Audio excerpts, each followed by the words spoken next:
Kripasanam Marian ഉടമ്പടി ധ്യാനത്തിലേക്ക് നമ്മൾ ഭക്തിപൂർവ്വം പ്രവേശിക്കുകയാണ്. ഈശോയ്ക്ക് നമുക്ക് ഹൃദയത്തിൽ നന്ദി പറയാം. നമ്മളെ തിരഞ്ഞെടുത്ത് ഈ ആലയത്തിന് ചുറ്റും ദൈവമാതാവ് പ്രത്യക്ഷയായ ഈ അൾത്താരയ്ക്ക് ചുറ്റും ഒരുമിച്ച് കൂട്ടിയ ദൈവപിതാവിൻ്റെ വലിയ സ്നേഹത്തിന് നമുക്ക് ഹൃദയത്തിൽ ഒരു നിമിഷം നന്ദി പറയാം. നമുക്കെല്ലാവർക്കും അറിയാവുന്നതുപോലെ 2004 ഡിസംബർ 7-ാം തീയതി ഉച്ചകഴിഞ്ഞ് 2:30 ഇതുപോലൊരു ആരാധനാ മധ്യയാണ് ദൈവമാതാവ് ഈ അൾത്താരയിൽ പ്രത്യക്ഷയായിക്കൊണ്ട് ദുരന്തം ഉണ്ടാകാൻ പോകുന്നു, പ്രാർത്ഥിക്കണമെന്ന വലിയ സന്ദേശം കൈമാറിയത്. അതുകൊണ്ട് തന്നെ ഓരോ ആരാധനയിലും ദൈവമാതാവ് മക്കൾക്ക് വേണ്ടി മധ്യസ്ഥം പ്രാർത്ഥിക്കുന്ന അതുല്യമായ പ്രാർത്ഥന മണിക്കൂറിലേക്കാണ് നമ്മളിപ്പോൾ പ്രവേശിച്ചിരിക്കുന്നത്. അതുകൊണ്ട് തന്നെ നമ്മളെ വിഷമിപ്പിക്കുന്ന പാപങ്ങളും ഭാരങ്ങളുമെല്ലാം ഈ അൾത്താരയിൽ ഇറക്കി വെച്ചുകൊണ്ട് ദൈവസ്നേഹത്തോടെ ഈ ആരാധന മണിക്കൂറിൽ ആയിരിക്കുവാൻ നമുക്ക് പ്രത്യേകം ശ്രമിക്കാം. പിതാവിനാൽ ആകർഷിക്കപ്പെട്ടിട്ടാണ് നമ്മളെ ഓരോരുത്തരെയും ഈ ആലയത്തിലേക്ക് വിളിച്ചിരിക്കുന്നത്. അതുകൊണ്ട് തന്നെ ദൈവപിതാവ് നമ്മളെല്ലാവരെയും മുൻകൂട്ടി കണ്ടിട്ടുണ്ട്. ദൈവമാതാവ് നമ്മളുടെ ആവശ്യങ്ങൾ അറിയുന്നുണ്ട്. അതുകൊണ്ട് തന്നെ നമ്മുടെ വിഷയങ്ങളെക്കാൾ അപ്പുറത്ത് നമ്മളെക്കാളൊക്കെ ഒത്തിരിയേറെ സന്ധികളിലൂടെ കടന്നു പോകുന്ന മക്കളുണ്ട്. അവരുടെ എല്ലാവരുടെയും പ്രാർത്ഥനാ നിയോഗങ്ങൾക്ക് കൂടിയും നമുക്ക് ഈ ആരാധനാ മണിക്കൂറിൽ പ്രത്യേകം പരിശുദ്ധ ദൈവമാതാവിൻ്റെ മധ്യസ്ഥം തേടി പ്രാർത്ഥിക്കാം. ഈശോയെ, ആത്മാവിൻ്റെ വലിയ നിയന്ത്രണം എല്ലാ മേഖലകളിലും ഉണ്ടാകുവാനും ഈശോയെ ഞങ്ങളെ ഓരോരുത്തരെയും കൃപാസനത്തിൽ പ്രത്യക്ഷയായ ദൈവമാതാവിൻ്റെ പ്രത്യക്ഷീകരണത്തിൻ്റെ സ്ഥിരം സാക്ഷികളാക്കി ഉയർത്തണമേ എന്ന് ഒരു നിമിഷം പ്രാർത്ഥിക്കാം. നമ്മുടെയൊക്കെ കൃപയ്ക്ക് തടസ്സമായി നിൽക്കുന്ന പാപസാഹചര്യങ്ങളെയും നമ്മുടെ ചിന്താ മേഖലകളെയും ഒക്കെ ഈ അൾത്താരയിൽ ഇറക്കി വെച്ച് ഒരു നിമിഷം നമുക്ക് പ്രാർത്ഥിക്കാം. കൃപ വന്ന് നിറയുവാൻ നമ്മുടെ ജീവിതത്തിൽ തടസ്സമായിട്ടുള്ള എല്ലാ മേഖലകളെയും ബഹുമാനപ്പെട്ട VP ജോസഫ് അച്ഛൻ്റെ ധ്യാനത്തിലൂടെ ഈശോയെ വെളിപ്പെട്ട് കിട്ടണമേ എന്ന് ഒരു നിമിഷം പ്രാർത്ഥിക്കാം. ഈശോയെ, അങ്ങയുടെ സാന്നിധ്യം ഈ ആലയത്തിൽ ഈ നിമിഷം പ്രകടമാക്കണമേ എന്ന് പ്രാർത്ഥിക്കുന്നു. ദൈവമാതാവിനൊപ്പം അപ്പോസ്തലന്മാർ പ്രാർത്ഥിച്ചപ്പോൾ സിഹിയോൻ മാളികയിൽ ഈശോയെ ആത്മാവിനെ അയച്ചതുപോലെ ഞങ്ങളുടെ ഇടയിലേക്കും പുത്തൻ പന്തക്കുസ്ത അനുഭവം നൽകി ഈശോയെ ഞങ്ങളെ ഓരോരുത്തരെയും അഭിഷേകം ചെയ്യണമേ എന്ന് പ്രാർത്ഥിക്കുന്നു. ഞങ്ങളെ സാക്ഷികളാക്കി ഉയർത്തണമേ എന്ന് പ്രാർത്ഥിക്കുന്നു. ആത്മാവിൽ ജ്വലിപ്പിക്കണമേ എന്ന് പ്രാർത്ഥിക്കുന്നു. പുതിയ പുതിയ കൃപകൾ നൽകണമേ എന്ന് പ്രാർത്ഥിക്കുന്നു. ഹല്ലേലൂയ, ഹല്ലേലൂയ, മഹത്വം, മഹത്വം, ആരാധന, ആരാധന, ഹല്ലേലൂയ, ഹല്ലേലൂയ. യേശുവേ നന്ദി, യേശുവേ ആരാധന, ഹല്ലേലൂയ.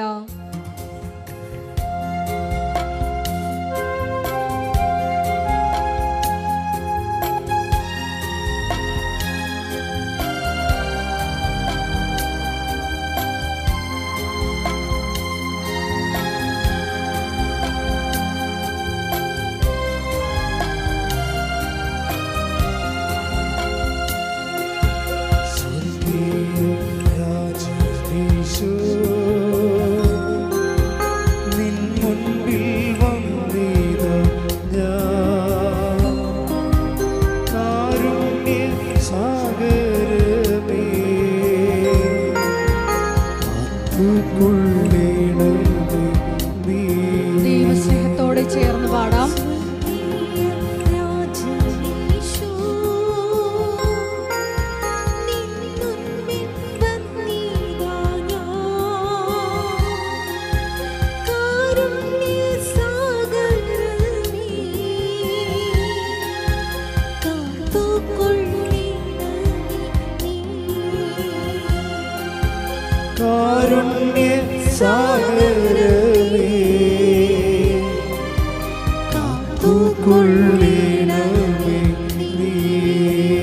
സ്തുതിക്കട്ടെ. ഹല്ലേലൂയ.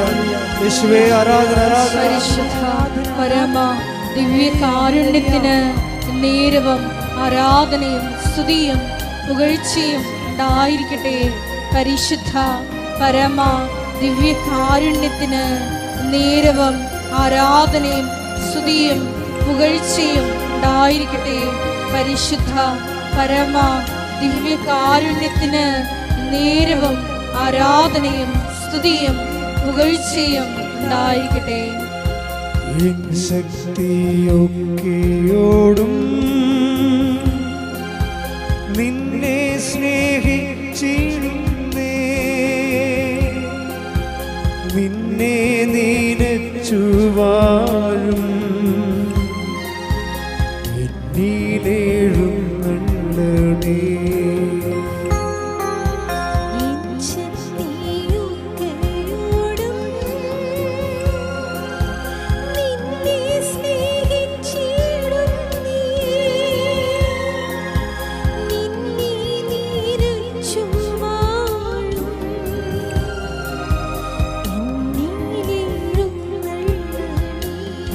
സ്വർഗീയ രാജനീശോ, സ്വർഗീയ രാജനീശോ,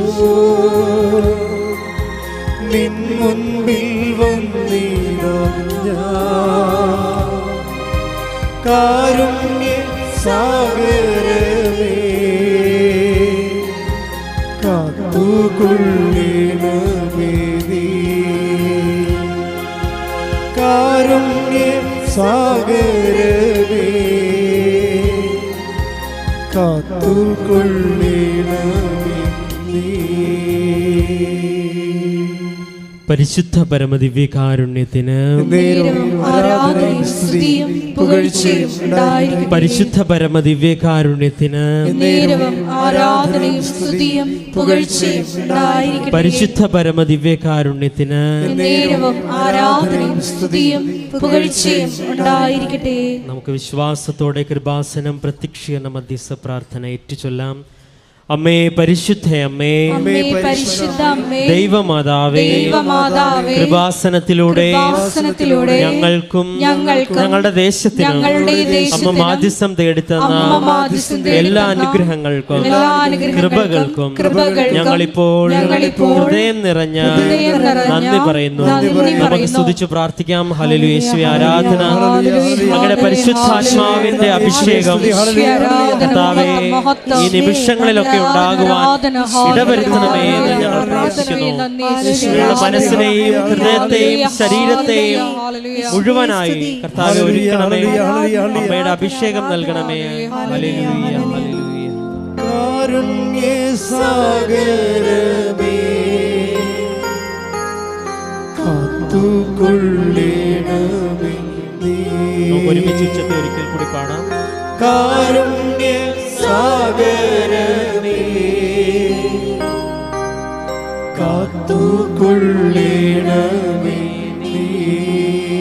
പരിശുദ്ധ പരമദിവ്യകാരുണ്യത്തിന് ആരാധനയും സ്തുതിയും പുകഴ്ചയും ഉണ്ടായിരിക്കട്ടെ. പരിശുദ്ധ പരമദിവ്യകാരുണ്യത്തിന് ആരാധനയും സ്തുതിയും പുകഴ്ചയും ഉണ്ടായിരിക്കട്ടെ. പരിശുദ്ധ പരമദിവ്യകാരുണ്യത്തിന് ആരാധനയും സ്തുതിയും പുകഴ്ചയും ഉണ്ടായിരിക്കട്ടെ. അമ്മേ പരിശുദ്ധ അമ്മേ, അമ്മേ പരിശുദ്ധ അമ്മേ, ദൈവമാതാവേ, 2004 ഡിസംബർ 7-ാം തീയതി ഉച്ച കഴിഞ്ഞ് 2:30 കൃപാസനത്തിൽ സംഭവിച്ച അമ്മയുടെ പ്രത്യക്ഷപ്പെടലിനെ കുറിച്ച് തിരുസഭയ്ക്ക് സമർപ്പിച്ചിരിക്കുന്ന പഠനരേഖകളുടെ വസ്തുനിഷ്ഠവും ദൈവശാസ്ത്ര വിധിപ്രകാരമുള്ളതുമായ അന്വേഷണ പഠനങ്ങൾ നടത്തി ആ പ്രത്യക്ഷപ്പെടലിലൂടെ പ്രകടമായ ദൈവമാതാവിന്റെ പ്രത്യേക കരുതലും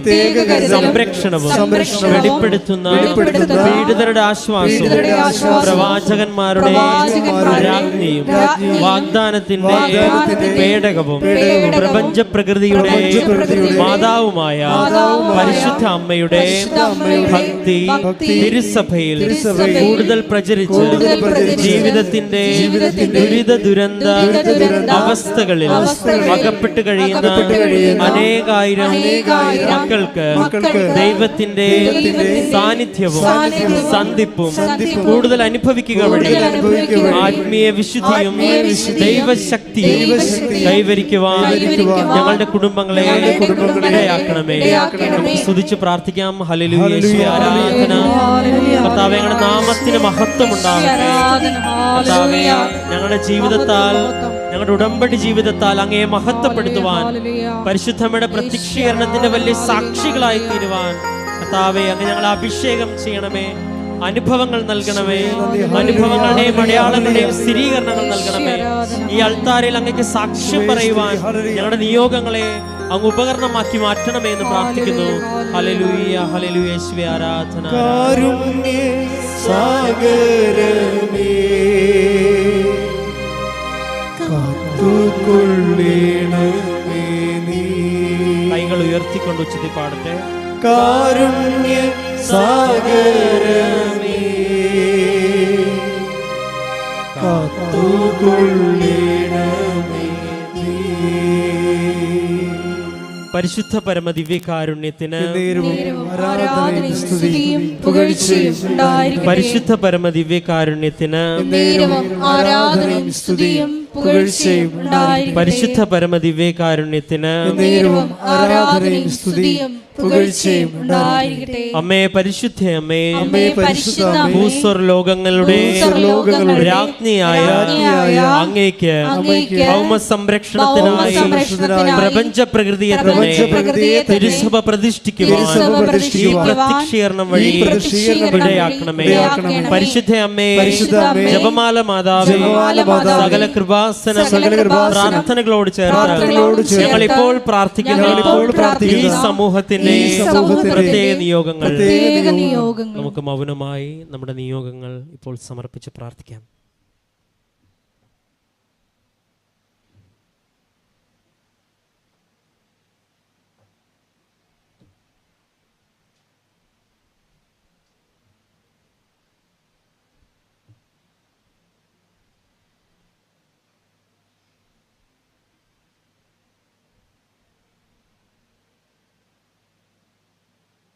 അമ്മയുടെ പ്രത്യക്ഷീകരണത്തിന്റെ ഈ അനുഗ്രഹവേളയിൽ ഞങ്ങൾക്ക് സാധിച്ചു തരുവാൻ കനിയണമേ.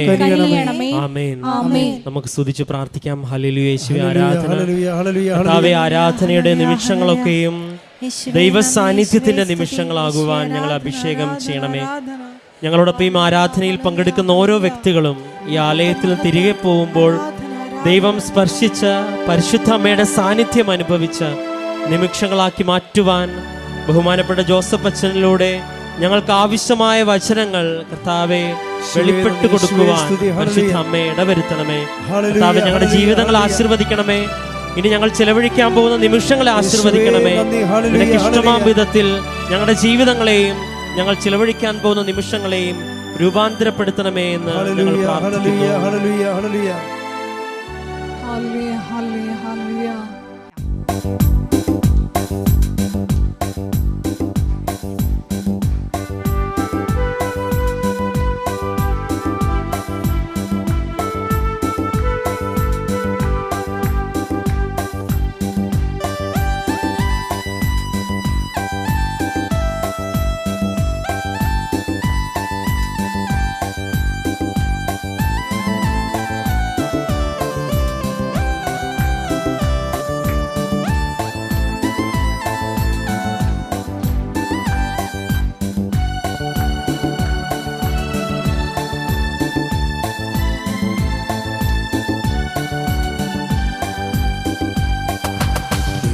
കുഞ്ഞാടേ ആത്മനാഥനെ അങ്ങേ ഞങ്ങൾ ആരാധിക്കുന്നു.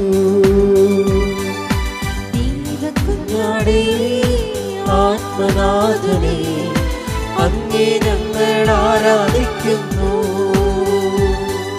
കൊല്ലപ്പെട്ടവനെ ജീവനാഥനെ അങ്ങേ ഞങ്ങൾ ആരാധിക്കുന്നു. കൊല്ലപ്പെട്ടവരെ ജീവനാഥനെ അങ്ങേ ഞങ്ങൾ ആരാധിക്കുന്നു.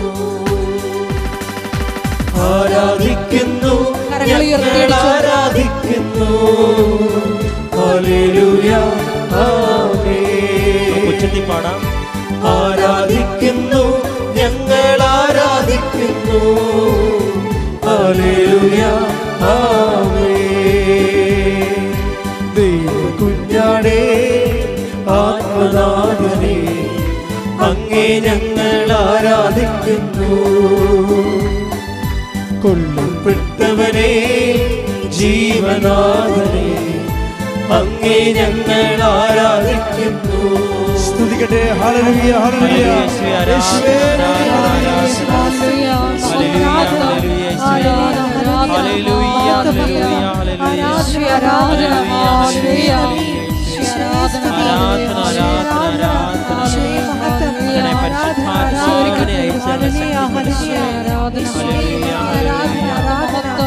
ശരിക്കും കൂടി ധ്യാനം നയിക്കുന്ന ബഹുമാനപ്പെട്ട വി ജോസഫച്ചനെ അൾത്താരെ സമർപ്പിച്ച് പ്രത്യേകം പ്രാർത്ഥിക്കുന്നു. ഞങ്ങൾക്ക് ആവശ്യമായിട്ടുള്ള വചനം നൽകണമേ എന്ന് പ്രാർത്ഥിക്കുന്നു.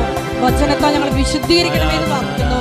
വഴി നടത്തണമേ എന്ന് പ്രാർത്ഥിക്കുന്നു. ശക്തിപ്പെടുത്തണമേ എന്ന് പ്രാർത്ഥിക്കുന്നു. Hallelujah hallelujah. ദൈവപിതാവേ സ്നേഹതാതനേ അങ്ങേ ഞങ്ങൾ ആരാധിക്കുന്നു. ദൈവപിതാവേ സ്നേഹനാഥനേ അങ്ങേ ഞങ്ങൾ ആരാധിക്കുന്നു. പരിശുദ്ധാത്മാവേ ജീവാഗ്നിയേ അങ്ങേ ഞങ്ങൾ ആരാധിക്കുന്നു. പരിശുദ്ധാത്മാവേ ജീവാഗ്നിയേ അങ്ങേ ഞങ്ങൾ ആരാധിക്കുന്നു. ആരാധിക്കുന്നു ഞങ്ങൾ ആരാധിക്കുന്നു.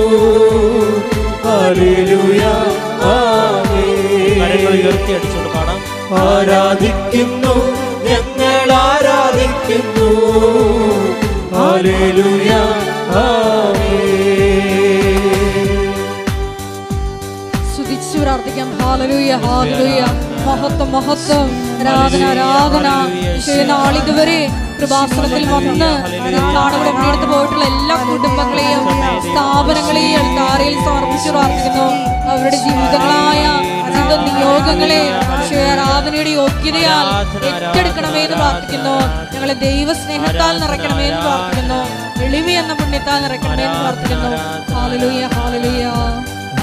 ായവനെ യേശുരാജനെ അങ്ങേ ഞങ്ങൾ ആരാധിക്കുന്നു. ഒരുമിച്ച് പാടാം. അത്യുന്നതനായവനേ യേശുരാജനേ അങ്ങേ ഞങ്ങൾ ആരാധിക്കുന്നു. ലോകരക്ഷകനെ പാപമോചകനെ അങ്ങേ ഞങ്ങൾ ആരാധിക്കുന്നു. ലോകരക്ഷകനേ പാപമോചകനേ അങ്ങേ ഞങ്ങൾ ആരാധിക്കുന്നു. ആരാധിക്കുന്നു ഞങ്ങൾ ആരാധിക്കുന്നു. ഹല്ലേലൂയ ആമേൻ. കരങ്ങൾ ഉയർത്തി അടിച്ചുകൊണ്ട് ഉച്ചത്തിൽ പാടട്ടെ. ആരാധിക്കുന്നു ഞങ്ങൾ ആരാധിക്കുന്നു.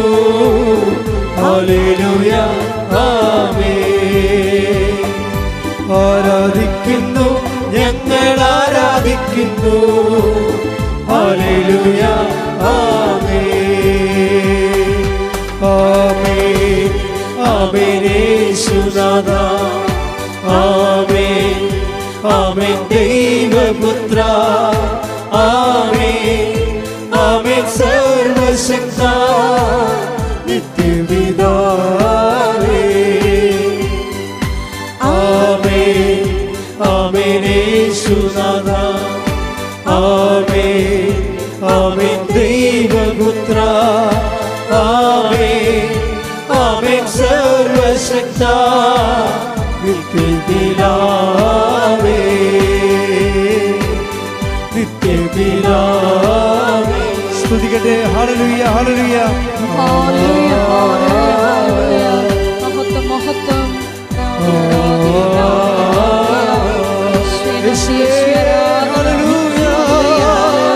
ക്ഷേത്രവാസനത്തിന്റെ എല്ലാ ശുശ്രൂഷ മേഖലകളെയും സമർപ്പിച്ചു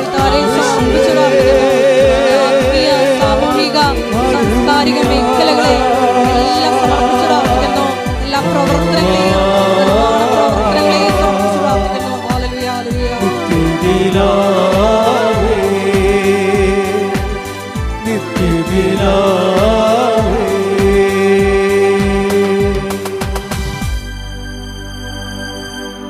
Praise the Lord. പരിശുദ്ധ പരമദിവ്യകാരുണ്യത്തിന് എന്നേരവും ആരാധനയും സ്തുതിയും പുകഴ്ചയും ഉണ്ടായിരിക്കട്ടെ. പരിശുദ്ധ പരമദിവ്യകാരുണ്യത്തിന് എന്നേരവും ആരാധനയും സ്തുതിയും പുകഴ്ചയും ഉണ്ടായിരിക്കട്ടെ. പരിശുദ്ധ പരമദിവ്യകാരുണ്യത്തിന് എന്നേരവും ആരാധനയും സ്തുതിയും പുകഴ്ചയും ഉണ്ടായിരിക്കട്ടെ. എൻ്റെ പ്രിയപ്പെട്ടവരെ, ദൈവവുമായി ഉടമ്പടിയിലായിരിക്കുന്നവർ ഈ വേസ്റ്റ് മാനേജ്മെൻറ്റ് ശരിക്കും പഠിക്കാനുള്ള ഒത്തിരി അവസരങ്ങളുണ്ട്. അത് അർത്ഥവത്തായിട്ട് പ്രയോജനപ്പെടുത്തുന്ന അനുസരിച്ചുകൊണ്ട് നമുക്ക് ഉടമ്പടിയിൽ പുരോഗമിക്കാൻ പറ്റും. വേസ്റ്റ് മാനേജ് എന്ന് പറഞ്ഞാൽ നമ്മുടെ അടുക്കള വേസ്റ്റ് അവിടെ തന്നെ കുഴിച്ചു മൂടുന്ന പരിപാടിയല്ല.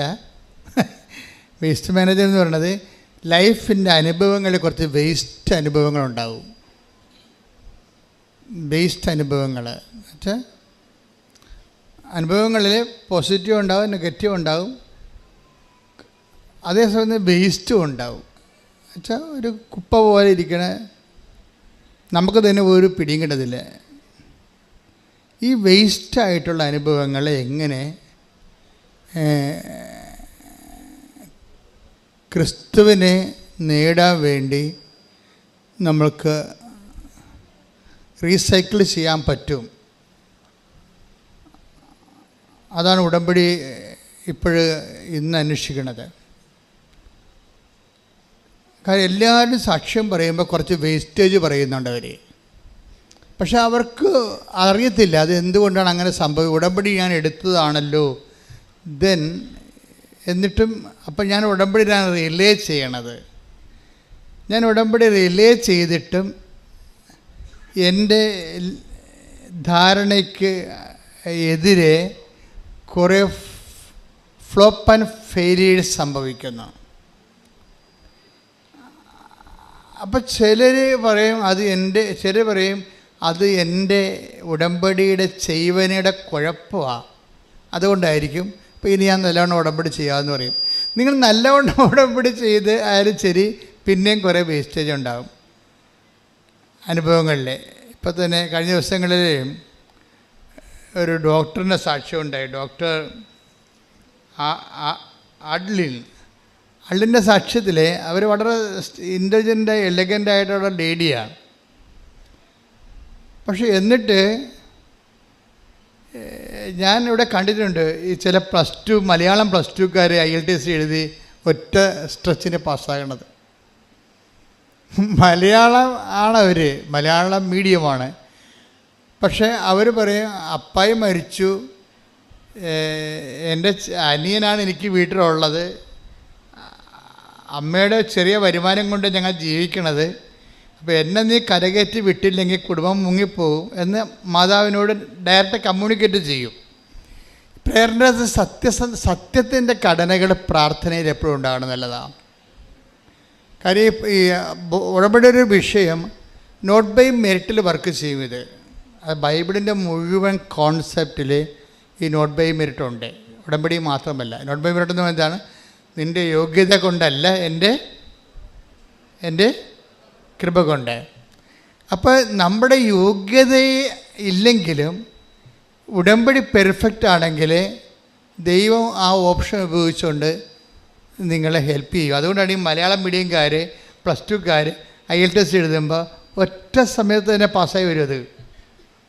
അത് കർത്താവിൻ്റെ ശക്തിയാലാണെന്ന് നമുക്ക് മനസ്സിലാകും. അപ്പോൾ ഈ സൈന്യത്താലും ശക്തിയാലും അല്ലാതെ കർത്താവിൻ്റെ കൃപയിൽ വർക്ക് ചെയ്യുന്ന കുറേ അനുഭവങ്ങൾ നമ്മുടെ ജീവിതത്തിലുണ്ട്. അത് ഉടമ്പടിയുടെ ഒരു തനത് ഫോർമുലയാണത്. പക്ഷെ ഞാൻ പറയണത് അതല്ല. നിങ്ങളതെല്ലാം കൃത്യമായിട്ട് ചെയ്താൽ, ഇപ്പോൾ ഈ ഡോക്ടർ അഡ്ലിന് എന്താ സംഭവിച്ചത്? അവർ MBBS ഡോക്ടറാണ്. ഇനിയിപ്പോൾ ഒരു MDക്കോ മറ്റെന്തിനോ എൻട്രൻസിന് വേണ്ടി വിദേശത്ത് പോയി പഠിക്കാൻ വേണ്ടിയുള്ള ഒരു തയ്യാറെടുപ്പിനാണ്. അതിനു വേണ്ടി അവരെന്താ ചെയ്യണത്? അതിന് 3 ടെസ്റ്റാണ് ഉള്ളത്. ഒരു ടെസ്റ്റ് IELTSൻ്റെ ടെസ്റ്റാണ്. അത് 2 പ്രാവശ്യം എഴുതിയിട്ട് അവർക്ക് കിട്ടിയില്ല. ഓക്കെ, വ്യത്യാസം കണ്ട. +2 മലയാളം മീഡിയം IELTS എഴുതി പെട്ടെന്ന് കയറി പോകുന്നു. ഒരു MBBS ഡോക്ടർ എഴുതിയിട്ട് അത് കിട്ടണില്ല, രണ്ടാമത്തെ പ്രാവശ്യം കിട്ടിയില്ല. ഉടമ്പടി എടുത്തിട്ട് പോലും അവർക്കത് കിട്ടിയില്ല. അപ്പോൾ നിങ്ങളെ സംബന്ധിച്ചിടത്തോളം അതൊരു പസ്സിലായിട്ട് വരും. ഒരു കൊട്ടത്തേങ്ങ പോലെ ഇത് വെട്ടാനും പറ്റത്തില്ല, തുളക്കാനും പറ്റാത്ത അവസ്ഥ. What happen to me? അപ്പോൾ നമ്മുടെ ആത്മവിശ്വാസം ചോദ്യം ചെയ്യപ്പെടാം. ആത്മവിശ്വാസം ശരിക്കും പറഞ്ഞാൽ ഉടമ്പടിയുടെ ഒരു ദൈവശാസ്ത്രം അനുസരിച്ച് ആദ്യം ചോദ്യം ചെയ്യപ്പെടേണ്ടത് ആത്മവിശ്വാസം തന്നെയാണ്. കാര്യം ഈ ആത്മവിശ്വാസത്തിനൊരു കുഴപ്പമുണ്ട്. ആത്മവിശ്വാസം അതിൻ്റെ ഒരു ഡിഗ്രി കൂടിക്കഴിഞ്ഞാൽ അത് അഹന്തയായിട്ട് ഡെവലപ്പ് ചെയ്യും. അതാണ് ആത്മവിശ്വാസത്തിൻ്റെ കുഴപ്പം. ആത്മവിശ്വാസം ഒരു മാനുഷികമായ ഗുണമാണ്, പക്ഷേ അതൊരു പോസിറ്റീവ് ഗുണമാണ് ആത്മവിശ്വാസം. പക്ഷേ സ്പിരിച്വൽ മേഖലയിൽ ചിന്ത വരുമ്പോൾ, സ്പിരിറ്റ് വർക്ക് ചെയ്യുന്ന ഫോർമാറ്റിലേക്ക് വരുമ്പോൾ ഈ ആത്മവിശ്വാസം അതായത് കൂടിയ ആത്മവിശ്വാസമുള്ളവർ, കൂടിയ ആത്മവിശ്വാസത്തെക്കാൾ ശരിക്കും അവർക്കുള്ളത് അഹങ്കാരമാണ്. അവർ തന്നെ അറിയത്തില്ല അത് ആത്മവിശ്വാസമാണെന്ന് അവർ പറയണതേ ഉള്ളൂ. ശരിക്കും പറഞ്ഞാൽ ബേസിക്കായിട്ട് അവർക്കുള്ളത് അഹങ്കാരമാണ്. അഹങ്കാരം എന്ന് പറയുന്ന സംഭവം അഹം ക്യാരി ചെയ്യുന്നതാണ്. അത് എന്തെങ്കിലും ഭൗതികമായ ഒരു എബിലിറ്റിയുടെ കപ്പാസിറ്റിയുടെ അടിസ്ഥാനത്തിൽ നമ്മൾ ഡെവലപ്പ് ചെയ്തെടുത്ത ഒരു ആന്തരികമായ ഭാവമാണ്. ഇവിടെ നോ എൻട്രിയാണ് ദൈവത്തിന്. ഉടമ്പടി എടുക്കുമ്പോൾ എപ്പോഴും നമ്മൾ ശ്രദ്ധിക്കുക, കേവല മനുഷ്യനെ ഉടമ്പടി എടുത്ത് വിജയിപ്പിക്കാൻ പാടാണ്. അതിൻ്റെ ഉടമ്പടി പ്രവർത്തിക്കുന്ന കാലാവസ്ഥ നിങ്ങൾ രൂപപ്പെടുത്തിയെടുക്കണം. ഈ ആത്മവിശ്വാസം എന്ന് പറയുമ്പോൾ നിങ്ങളുടെ വിദ്യാഭ്യാസം ചിലപ്പോൾ നിങ്ങൾക്ക് ഓവർ കോൺഫിഡൻസ് നൽകും. ഈ ഓവർ കോൺഫിഡൻസ് പലപ്പോഴും വർക്ക് ചെയ്യണത് സ്പിരിച്വൽ ഓവർ കോൺഫിഡൻസ് നിങ്ങളുടെ ഇടയിൽ പറഞ്ഞാൽ കുഴപ്പമില്ല. പക്ഷേ സ്പിരിച്വൽ ലാംഗ്വേജിൽ ഓവർ കോൺഫിഡൻസ് ശരിക്കും പറഞ്ഞാൽ പ്രൈഡിൻ്റെ ഭാഗമായിട്ട് വരും. പ്രൈഡ് വന്നാൽ പിന്നെ വരേണ്ടത്, പ്രൈഡിൽ ഇത് വർക്ക് ചെയ്യത്തില്ല. ഉടമ്പടി പ്രൈഡിൽ, അഹങ്കാരത്തിൽ ഉടമ്പടി, ഓവർ കോൺഫിഡൻസിൽ ഉടമ്പടി വർക്ക് ചെയ്യത്തില്ല. അപ്പോൾ ദൈവം ആദ്യം ചെയ്യേണ്ടത് നിങ്ങളെ കാഷ്വാലിറ്റി കയറ്റിയിട്ട് നിങ്ങളുടെ ഓവർ കോൺഫിഡൻസ് ടോർപ്പഡോ ചെയ്യാൻ നോക്കൂ. അതിപ്പോൾ ഈ ആഡലിൻ്റെ സാക്ഷ്യം മാത്രമല്ല, പല സാക്ഷ്യങ്ങളും നോക്കിയാൽ മനസ്സിലാവും. ഓവർ കോൺഫിഡൻസിൽ നിങ്ങൾക്ക് വരാൻ പോകുന്നൊരു കുഴപ്പം, നിങ്ങളുടെ ഇൻവെസ്റ്റ്മെൻറ്റ് ഒരു ക്വാളിറ്റേറ്റീവ്ലി ലോ ഇൻവെസ്റ്റ്മെൻ്റ് ആയിരിക്കും. മനസ്സിലായില്ലേ? ഗുണപരമായിട്ട് നിലവാരം കുറഞ്ഞ ഒരു നിക്ഷേപമാണ് ശരിക്കും നിങ്ങൾക്ക് ഓവർ കോൺഫിഡൻസുകാർക്ക് ഇതിൻ്റെ അകത്ത് വരണത് ഉടമ്പടി വരണത്. എന്താ കാര്യം? ഇതിപ്പോൾ ഉടമ്പടി എടുത്ത് എല്ലാവരും എടുക്കണമല്ലോ, എൻ്റെ കൂട്ടുകാരൊക്കെ ഉടമ്പടി എടുത്ത്, അതുകൊണ്ട് ഞാൻ എടുക്കണേ. ഉടമ്പടി എടുത്തില്ലെങ്കിലും എനിക്കറിയാം ഇത് റാങ്ക് ലിസ്റ്റിൽ കയറിപ്പോവും, ഞാൻ പാസ്സാവും, അല്ലെങ്കിൽ എനിക്ക് ജോലി കിട്ടുമെന്ന് എനിക്കറിയാം. ഇതാണ് ഓവർ കോൺഫിഡൻസ്. അപ്പോൾ അതുകൊണ്ട് ഈ ഓവർ കോൺഫിഡൻസുകാർക്ക് അവർ ഡേഞ്ചറസ് സോണിലാണ്. എന്താ കാര്യം? ദൈവം അത് വർക്കൗട്ട് ചെയ്യത്തില്ല.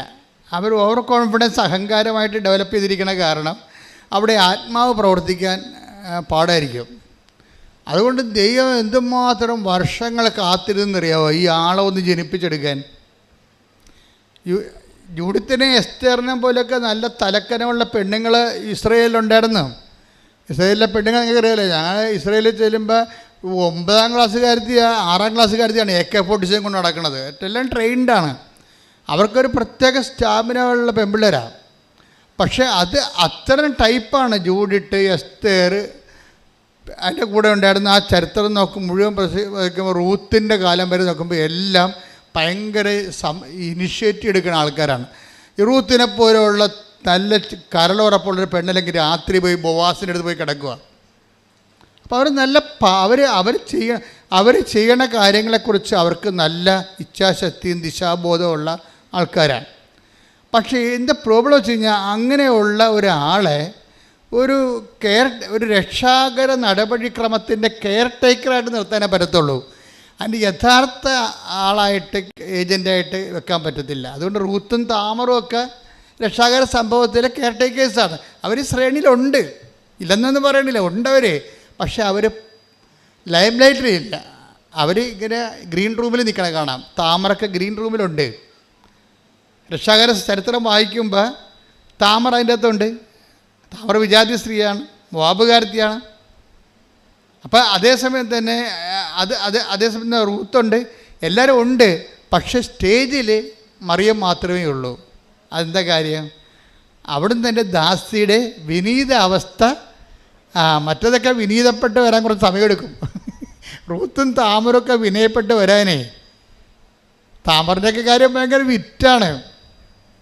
താമര പറയും, ഞാൻ ഗർഭിണിയായിരിക്കണതേ, എൻ്റെ കയ്യിൽ റിങ് ഉണ്ട്, ഇതിൻ്റെ ഉടമസ്ഥനാണ് എൻ്റെ ഗർഭത്തിൻ്റെ ഉത്തരവാദി എന്ന് പറയും. അതാരാണ്? അത് ജൂദയാണ്. ജൂദാക്കിട്ട് പണി കൊടുക്കണേ. ജൂദയുടെ അഭ്യാസമൊന്നും എൻ്റെ അടുത്ത് നടക്കത്തില്ലെന്ന് പറയും. അപ്പോൾ അവർക്ക് അങ്ങനെ ചങ്കുറപ്പുള്ളവരൊക്കെ ഇതിനകത്തുണ്ട്. പക്ഷെ അവർ രക്ഷാകര നടപടിക്രമത്തിലുണ്ട്. അവർ ഗ്രീൻ റൂമിലാണ്. അവരെ വെച്ചുകൊണ്ട് ക്രിസ്തുവിനെ ഡയറക്റ്റ് പ്രസവിക്കാനൊന്നും പറ്റത്തില്ല. അതാണ് പ്രശ്നം. ഇപ്പോൾ ദാവീദിനെ പ്രസവിച്ചത് റൂത്ത് അല്ലെങ്കിൽ പോലും റൂത്ത് ദാവീദിൻ്റെ അമ്മുമ്മയാണ് ശരിക്കും പറഞ്ഞാൽ. അപ്പോൾ ദാവീദിൻ്റെ പോലും അമ്മുമ്മയാകാൻ റൂത്തിന് പറ്റണുള്ളൂ. റൂത്തിൻ്റെ അത് വലിയ മിസ്റ്റേക്ക് ഇല്ലാത്തൊരു ലേഡിയാണ്. അപ്പോൾ നമുക്കറിയാം മാതാവിന് എന്തുമാത്രം വ്യത്യാസം, എന്തുമാത്രം ഫിൽട്ടർ ചെയ്തിട്ടാണ് ഈ മറിയത്തിലേക്ക് ദൈവം വരണതെന്നറിയാം.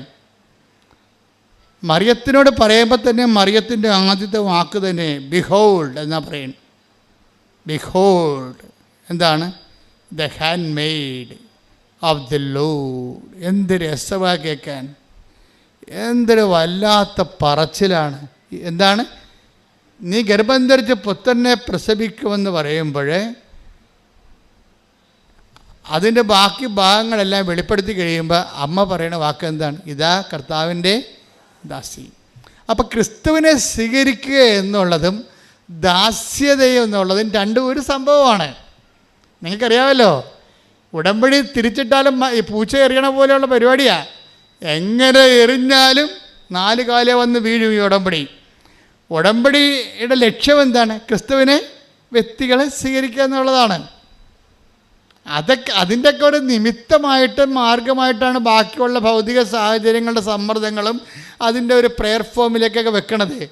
നിങ്ങളതിൻ്റെ കഥ അറിയാതെ ആട്ടം കാണരുത്. ഇത് ക്രിസ്തുവിനെ സ്വീകരിക്കുകയാണ് എൻ്റെ മെയിൻ സംഭവം. അപ്പം പക്ഷെ ആദ്യമേ അത് ലക്ഷ്യം വെച്ചാൽ നിങ്ങൾക്ക് വേസ്റ്റേജ് കുറഞ്ഞിരിക്കും.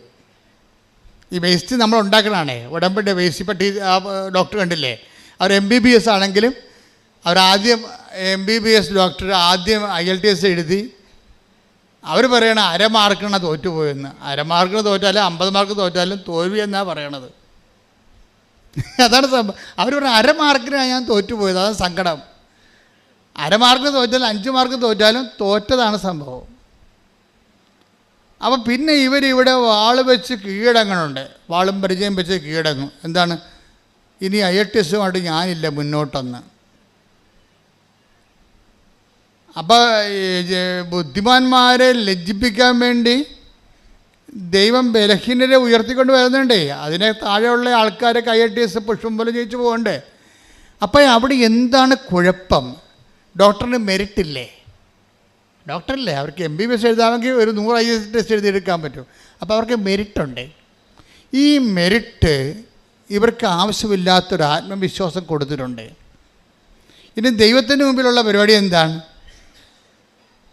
ദൈവത്തെ സംബന്ധിച്ചിടത്തോളം നിങ്ങൾക്കറിയാമല്ലോ, നിങ്ങൾ IELTS പാസ്സായതുകൊണ്ടോ നിങ്ങളുടെ വീട്ടിൽ അല്ലെങ്കിൽ നിങ്ങൾ വസ്തു വിറ്റത് കൊണ്ടോ കല്യാണം നടത്തിയതുകൊണ്ടോ ഈ കച്ചവടത്തിൽ ദൈവത്തിന് ലാഭമൊന്നുമില്ല. അത് ആദ്യമേ നിങ്ങൾ മനസ്സിലാക്കണം. നമുക്ക് മാത്രമേ എന്തെങ്കിലും ലാഭമുള്ളൂ, മെച്ചമുള്ളൂ. അപ്പോൾ ബുദ്ധിയുള്ള നിങ്ങൾ എന്ത് ചെയ്യണം?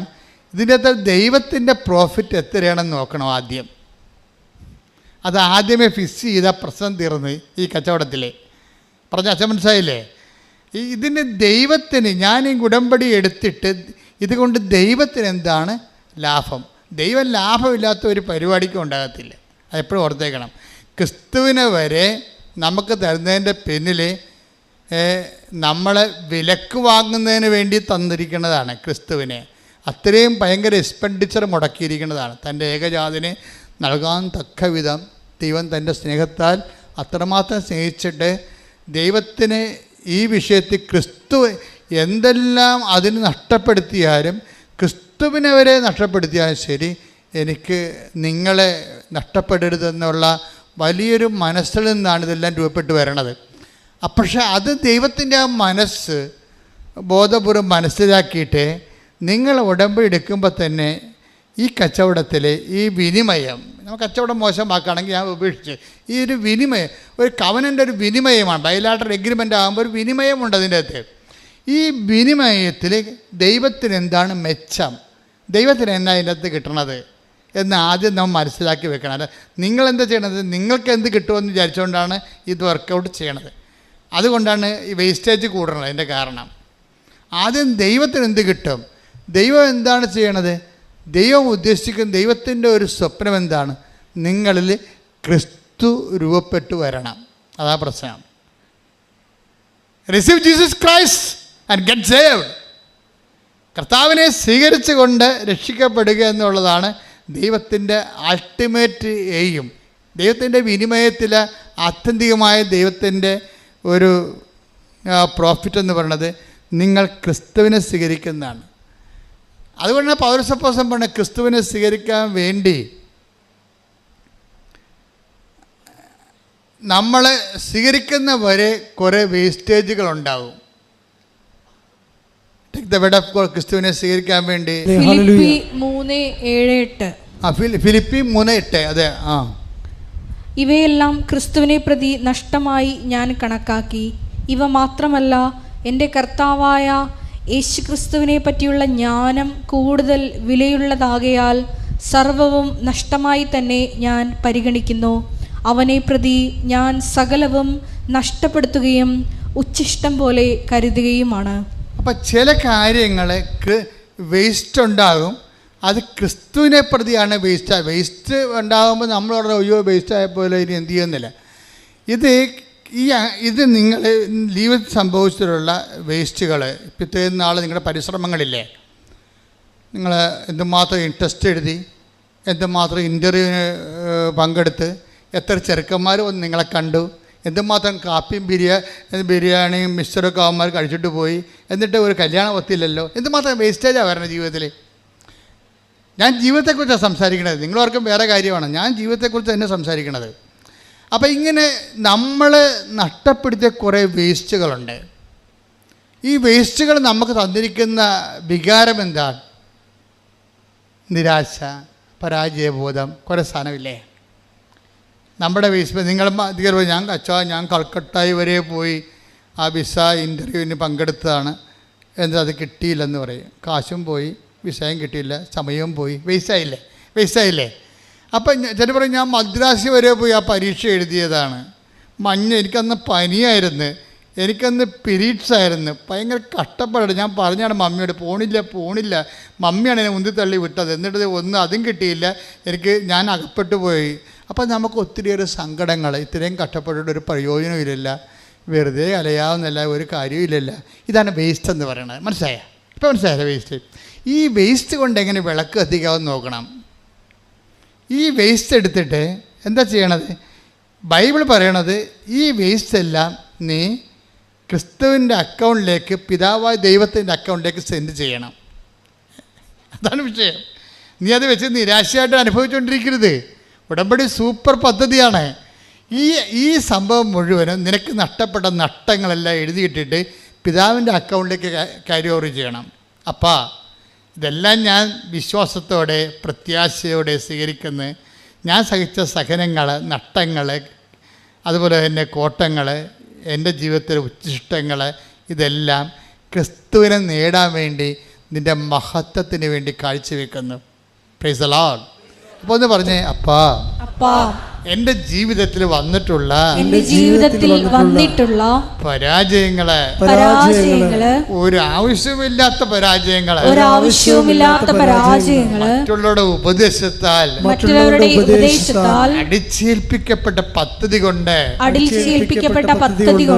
ഞാൻ തന്നെ ഒരു തോൽവിയായി മാറിയ മുഹൂർത്തങ്ങളെ, അപ്പാ, ഇത്തരം ജീവിത ഉച്ഛിഷ്ടങ്ങളെ ജീവിത ഉച്ഛിഷ്ടങ്ങളെ നിന്റെ നാമത്തിന്റെ മഹത്വത്തിനായി നിന്റെ നാമത്തിന്റെ മഹത്വത്തിനായി നിന്റെ പുത്രനെ സ്വീകരിക്കാൻ വേണ്ടി നിന്റെ പുത്രനെ സ്വീകരിക്കാൻ വേണ്ടി ഞാൻ നിന്നെ നിനക്ക് സമർപ്പിക്കുന്നു.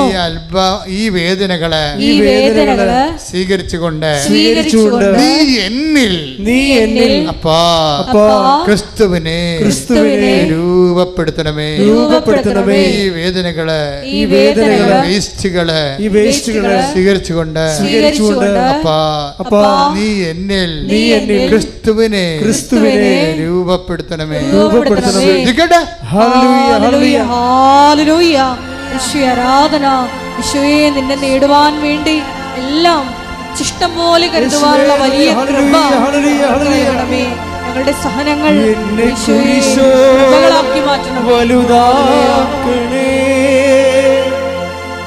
നിന്റെ സ്നേഹത്തിൻ നിഴലാക്കണേ എന്നെ കുരിശോളം വലുതാക്കണേ നിന്റെ സ്നേഹത്തിൻ നിഴലാക്കണേ. പരിശുദ്ധ പരമദിവ്യകാരുണ്യത്തിന് എന്നേരവും ആരാധനയും സ്തുതിയും പുകഴ്ചയും ഉണ്ടായിരിക്കട്ടെ. അതായത് ഒരു കൺഫ്യൂഷൻ എപ്പോഴും ബൈബിള് സൂക്ഷിക്കുന്നത് ക്രിസ്തു എവിടുന്ന് വരുമെന്ന് അറിയത്തില്ലെന്ന് ബൈബിൾ പറയുന്ന ഒരു സംഭവമാണ്. സത്യമായ ഒരു ആധ്യാത്മിക അനുഭവമാണ്. ക്രിസ്തു എവിടുന്ന് നമ്മുടെ ജീവിതത്തിലൂടെ എവിടുന്നാണ് വരണമെന്ന് അറിയാൻ പറ്റത്തില്ലെന്ന്. ആരിലൂടെയാണ് ക്രിസ്തു നമ്മുടെ ജീവിതത്തിൽ വരണമെന്ന് അറിയത്തില്ല. Take the word of God. അതായത് യോഹന്നാൻ 7:27 എന്നാൽ ക്രിസ്തു വരുമ്പോൾ എവിടെ നിന്നാണ് വരുന്നതെന്ന് ആരും അറിയുകയില്ലല്ലോ. അതാണ് അങ്ങനെ ഒരു ക്രിസ്തുവിൻ്റെ വരവിന് അങ്ങനെ ഒരു ഫിനോമിനുണ്ട്. അതായത് എവിടെ നിന്നാണ് വരിക, ആരിലൂടെയാണ് വരിക എന്നറിയത്തില്ലെന്ന്. കർത്താവ് എന്നിട്ട് പറയും അപ്രതീക്ഷിതമായ സമയത്തായിരിക്കും മനുഷ്യപുത്രൻ വരിക എന്ന് പറയും. മത്തായി 24:44 അതിനാൽ നിങ്ങളും തയ്യാറായിരിക്കണം. പറഞ്ഞേ, അതിനാൽ നിങ്ങളും തയ്യാറായിരിക്കണം. നിങ്ങൾ പ്രതീക്ഷിക്കാത്ത മണിക്കൂറിലായിരിക്കും നിങ്ങൾ പ്രതീക്ഷിക്കാത്ത മണിക്കൂറിലായിരിക്കും മനുഷ്യപുത്രൻ വരുന്നത്. അപ്പൊ ഇത് ക്രിസ്തു എവിടുന്ന് വരുന്നു, ആരിലൂടെ വരുന്നു, എപ്പോൾ വരുന്നു എന്നുള്ളത് വി ഡോണ്ട് നോ. അതിൻ്റെ അർത്ഥം എന്താണ്? ക്രിസ്തു ആരിലൂടെയും വരാം, ക്രിസ്തു എപ്പോഴും വരാം. അതാണ് പ്രശ്നം. ഒന്ന് പറഞ്ഞേ ക്രിസ്തു ആരിലൂടെയും വരാം, എവിടെ നിന്നും വരാം, ഏത് സമയത്തും വരാം. അപ്പോഴെന്ന് വെച്ചാൽ നമ്മുടെ ഈ അനുഭവങ്ങളില്ലേ, നമ്മുടെ പാസീവ് ആൻഡ് നെഗറ്റീവ് എക്സ്പീരിയൻസ് ഇല്ലേ, അത് നിങ്ങൾ വളരെ ശ്രദ്ധിക്കണം. അത് നിങ്ങൾ ഓർക്കും വളരെ നല്ല. ഇവിടെ ഈ സാക്ഷ്യം പറഞ്ഞതെല്ലാം പോസിറ്റീവായിട്ടുള്ള ഗ്രീൻ ചാനലിലൂടെ ക്രിസ്തു വന്നതിൻ്റെതാണ് ഇല്ലേ. ഇത് ഭൗതിക നേട്ടങ്ങളല്ല, അങ്ങനെയാണ്. പക്ഷേ ആധ്യാത്മിക നേട്ടങ്ങളെ കൃപ സ്വീകരിക്കുന്നതെല്ലാം നെഗറ്റീവ് ചാനലിലൂടെയാണ് ക്രിസ്തു വരണത് പലപ്പോഴും. അത് എങ്ങനെ മനസ്സിലാക്കണത്? Negative channel. ഇപ്പം ഞാനിവിടെ നിൽക്കുമ്പോൾ എൻ്റെ അപ്പന് ഭയങ്കര ഇഷ്ടമായിരുന്നു എന്നെ പട്ടക്കാരനാക്കണത്. പക്ഷേ ഞാൻ 10ാം ക്ലാസ് പാസ്സായപ്പോൾ 3 മാസം മുമ്പ് അപ്പം പോയി, യാത്രയായി, തീർന്നു. പിന്നെ എന്നെ കൊണ്ടുപോകാനും ആരുമില്ല. ഞാനൊരു നിക്കറിട്ട് സ്വന്തമായിട്ടാണ് സെമേരി ചേർന്നത്. ആരുമില്ലായിരുന്നു. എനിക്കറിയാവുന്ന ഒരു കർത്താവിൻ്റെ മാലാഖ ഉണ്ടായിരുന്നു. ആകപ്പാടെ കൊന്ത പോലും അറിയാൻ പാടില്ല. കർത്താവിൻ്റെ മാലാഖ എൻ്റെ അപ്പം പഠിപ്പിച്ചിട്ടുണ്ട് എന്നെ. ഞാൻ എവിടെ പോയാലും കർത്താവിൻ്റെ മാലാഖ ചൊല്ലിക്കൊണ്ടേ പോകത്തുള്ളൂ. പക്ഷെ അത് ഇത്രയും വലിയ പ്രാർത്ഥനയാണെന്ന് എനിക്കറിയത്തില്ല. ഇപ്പം എനിക്ക് മനസ്സിലായി. രക്ഷാകര സംഭവങ്ങൾ മനുഷ്യൻ മുട്ടയിൽ നിന്ന് മൊത്തം പ്രാർത്ഥിക്കേണ്ട പ്രാർത്ഥന കർത്താവിൻ്റെ മാലാഖയാണ്. എന്താണ്? ആ കർത്താവിൻ്റെ മാലാഖ തന്നെയാണ് ഞാൻ ഇന്ന് നിങ്ങളോട് പറയുന്നത്. എന്താണ്? കർത്താവിൻ്റെ മാലാഖ പരിശുദ്ധ മറിയത്തോട് വചിച്ചു, പരിശുദ്ധാത്മാവിനാൽ മറിയം ഗർഭം ധരിച്ചു. കൈയടിക്കട്ടെ, ശ്രദ്ധിക്കട്ടെ.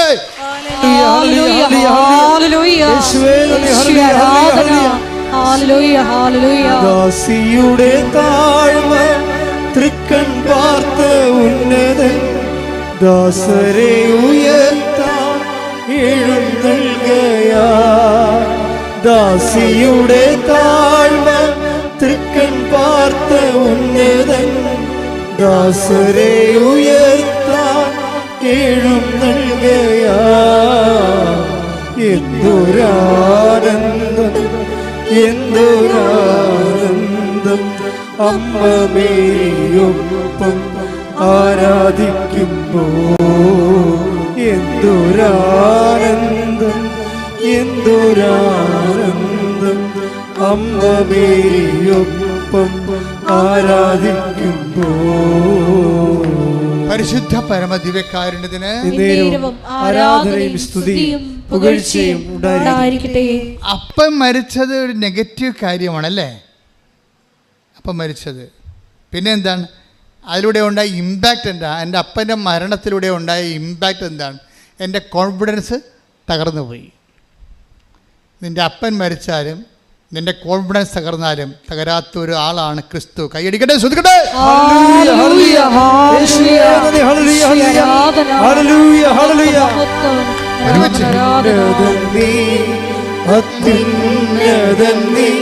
നിന്നെപ്പോലൊരു ദൈവമില്ല. ഉന്നതൻ നീ അത്യുന്നതൻ നീ നിന്നെപ്പോലൊരു ദൈവമില്ല. അത്ഭുതവാ അതിശയവാ നീ മാത്രമൻ ദൈവമെന്നും. അത്ഭുതവാ അതിശയവാ നീ മാത്രമൻ ദൈവമെന്നും. അപ്പം ഇങ്ങനെ ഒരു സിറ്റുവേഷനിലാണ് ഞാൻ സെമിനാരി തന്നെത്താൻ വന്ന് ചേർന്നത്. അത് കാരണം എനിക്ക് എപ്പോഴും പേടിയുണ്ടാവും. എന്താ കാര്യം? നമ്മൾക്ക് ഒരു സപ്പോർട്ടീവായിട്ട് വീട്ടിലാരുമില്ല, ഗൈഡ് ചെയ്യാൻ പറ്റിയ ആളില്ല. അപ്പം അങ്ങനെ ഒരു സിറ്റുവേഷനിൽ വരുമ്പോൾ നമ്മുടെ സ്വകാര്യതയില്ലേ, സ്വകാര്യതയ്ക്ക് സെക്യൂരിറ്റി ഇല്ല. നിൻ്റെ സ്വകാര്യതയ്ക്ക് സെക്യൂരിറ്റി ഇല്ലാത്തൊരു കാലമുണ്ടാവും. നിൻ്റെ സ്വകാര്യമായ എല്ലാ മനുഷ്യരും ജീവിക്കണത് എങ്ങനെയാണ്? അവൻ്റെ സ്വകാര്യ ലൈഫിനൊരു സുരക്ഷിതത്വം വ്യക്തികളായിട്ടോ സ്ഥാപനമോ സംവിധാനമോ കൊടുക്കുന്നുണ്ടാവും. ഇതില്ലാതിരുന്ന കാരണം എനിക്കാകപ്പാടെ ഉണ്ടായിരുന്ന സെക്യൂരിറ്റി, എൻ്റെ സ്വകാര്യ സെക്യൂരിറ്റി എൻ്റെ വിശ്വാസം മാത്രമാണ്. എൻ്റെ കുടുംബത്തിൽ നിന്ന് എനിക്ക് തന്ന വിശ്വാസം. ഞാൻ എപ്പോഴും സഭയുടെ പഠനം കൊണ്ട് ഫൈറ്റിങ്ങുള്ള ആളാണ്. എന്ന് വെച്ച് കഴിഞ്ഞാൽ കുടുംബമാണ് സഭ എന്ന് വിശ്വസിക്കുന്ന ഒരാളാണ് ഞാൻ. കാരണം കുടുംബത്തിൽ നിന്ന് കിട്ടാത്ത ഒന്നും ഇന്നും എൻ്റെ ജീവിതത്തിലില്ല. സെമിനാരി വന്നപ്പോൾ കിട്ടിയതെന്നൊക്കെ പറഞ്ഞത് ഇതിനെ ഒന്ന് അതിൻ്റെ ആശയങ്ങളെ കുറച്ചുകൂടി റീസണബിളാക്കാൻ വേണ്ടി അവർ കുറച്ച് ബുദ്ധിമുട്ടിയെന്നും സത്യമാണ്. പക്ഷേ ഞാൻ അനുഭവത്തിൽ വിശ്വസിച്ച് വന്നത്, എൻ്റെ അപ്പം 12 മണി പട്ടാപ്പകലൊക്കെ ഈ വീട്ടിലെ പറമ്പിലൊക്കെ ജോലി ചെയ്തും വന്നിട്ട് അപ്പം കണ്ണീരിട്ട് 12 തിരി കത്തിച്ച് അപ്പം കൈവിരിച്ചൊക്കെ ഈശോയുടെ മുമ്പിൽ നിൽക്കണ ഞാൻ കണ്ടിട്ടുണ്ട്. അപ്പം അപ്പം തന്നെയാണ് ബൈബിള്, അപ്പം തന്നെയാണ് വേദപാഠപുസ്തകം. അപ്പനെയും അമ്മയേക്കാൾ വലിയ മതപുസ്തകങ്ങളില്ല. അതുകൊണ്ട് അപ്പനും അമ്മയും എപ്പോഴും ഓർക്കുക, നിങ്ങളുടെ മക്കളുടെ മുമ്പിൽ നിങ്ങളാണ് ദൈവത്തിൻ്റെ വിശുദ്ധ വേദപുസ്തകം. ശ്രദ്ധിക്കട്ടെ.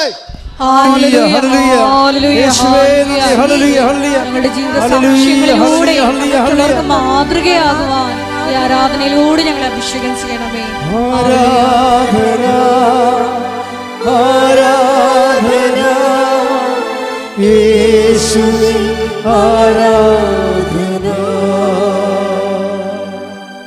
ഞാൻ കഴിഞ്ഞ ദിവസങ്ങളിൽ ഇവിടെ പ്രാർത്ഥിച്ചുകൊണ്ട് കുഞ്ഞിന് വേണ്ടി പ്രാർത്ഥിക്കുകയാണ്. ആ കുഞ്ഞിന് എന്തോ ചെവി കേൾക്കാൻ പാടില്ല. ആ കുഞ്ഞിന് വേണ്ടി പ്രാർത്ഥിക്കുമ്പോൾ എന്നോട് അമ്മ പറഞ്ഞത്, ചെവി മൊത്തമല്ല, അല്പം കേൾക്കാൻ പാടില്ല. പക്ഷേ അമ്മ എന്നോട് പറഞ്ഞത്, കുഞ്ഞിന് ഭയങ്കര പേടിയാണ് അച്ഛാ, ഇരുട്ടിനെ പേടി, സ്വരത്തിൽ സംസാരിച്ച പേടി, അതാണ് ചീട്ടൽ എഴുതി വെച്ചിരിക്കണത്. അപ്പോൾ ഞാൻ പ്രാർത്ഥിച്ചുകൊണ്ടിരിക്കുന്ന സമയത്ത് ഞാൻ പ്രാർത്ഥന ഇടയ്ക്ക് നിർത്തി. ഞാൻ പറഞ്ഞു, തള്ളേ, ആദ്യം നിങ്ങളുടെ നിലവിളി നിർത്ത്. നിങ്ങൾ ആരാണ്? നിങ്ങൾക്ക് ഒരു അമ്മയാകാനുള്ള യാതൊരു യോഗ്യതയുമില്ല. കാര്യം ഞാൻ ഓൺ ദി സ്പോട്ടിൽ പറയത്തില്ല ആൾക്കാരോട്, പിന്നെ വെച്ചിട്ട് പറയാൻ നമുക്ക് ആളെ കിട്ടത്തില്ലല്ല. ഞാൻ പറഞ്ഞു, നിങ്ങൾക്ക് പ്രസവിക്കാനോ ഒരു കുഞ്ഞിനെ വളർത്താനോ ഒരു യോഗ്യതയുമില്ല. എന്താ കാര്യം? ഇവർ എന്തെങ്കിലും നിസ്സാര കാര്യമാകുമ്പോൾ തന്നെ ആനമൂത്രം പോലെ ഇങ്ങനെ നിലവിളിക്കാൻ തുടങ്ങും. ഈ പെറ്റ കുഞ്ഞ് ആ കുഞ്ഞുനാൾ മുതൽ ഇവരുടെ കണ്ണും കരച്ചിലും കണ്ട് ആ കൊച്ചിൻ്റെ ആത്മവിശ്വാസം തകർന്നു പോയി. കുഞ്ഞിന് പേടിയായി. ഇനി ഇവർ വേണമെങ്കിൽ പേടിപ്പിക്കുകയും ചെയ്യും, പറഞ്ഞ് പേടിപ്പിക്കുകയും ചെയ്യത്തില്ല. മാക്കാൻ പനു കൊക്കോ എന്നൊക്കെ പറഞ്ഞു ഇങ്ങനെ പേടിപ്പിക്കത്തില്ലേ? എന്തെങ്കിലും ചോറ് തിരിക്കാനാണെങ്കിലും മുല കൊടുക്കാനാണെങ്കിലും കുടിക്കുക നമ്മൾ പേടിപ്പിക്കുക. കുഞ്ഞുങ്ങളുടെ പേടിയെല്ലാം നിങ്ങൾ അമ്മമാരായിട്ട് പകർന്നിട്ടാണ്. പക്ഷെ ചില അമ്മമാരുണ്ട് നല്ല ചങ്കൂറ്റം പോലെ നിൽക്കും. കൊച്ചു താഴെ വീണാൽ പോലും ആ തരതാഴുതുമെന്നുള്ളതാണ്. കൊച്ചുങ്ങളെ ആ വീഴും, അതൊക്കെ തരതാഴുതുമെന്നുള്ളത്.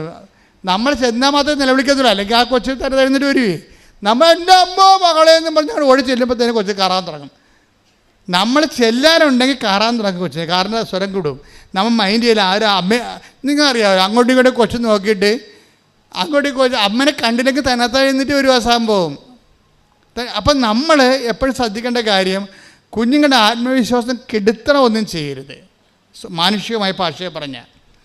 പക്ഷെ ദൈവം തൻ്റെ പുത്രൻ നമുക്ക് നൽകുമ്പോൾ നമ്മുടെ ഈ മാനുഷികാവകാശം ചില സമയത്ത് ഡാമേജ് ചെയ്യും. അതിൻ്റെ ഉദ്ദേശം എന്ന് വെച്ച് കഴിഞ്ഞാൽ, നീ ക്രിസ്തുവിനെ സ്വീകരിക്കാൻ വേണ്ടി മാനുഷികമായ ഒരു അഹങ്കാരത്തിൽ ക്രിസ്തുവിനെ സ്വീകരിക്കാൻ പറ്റത്തില്ല.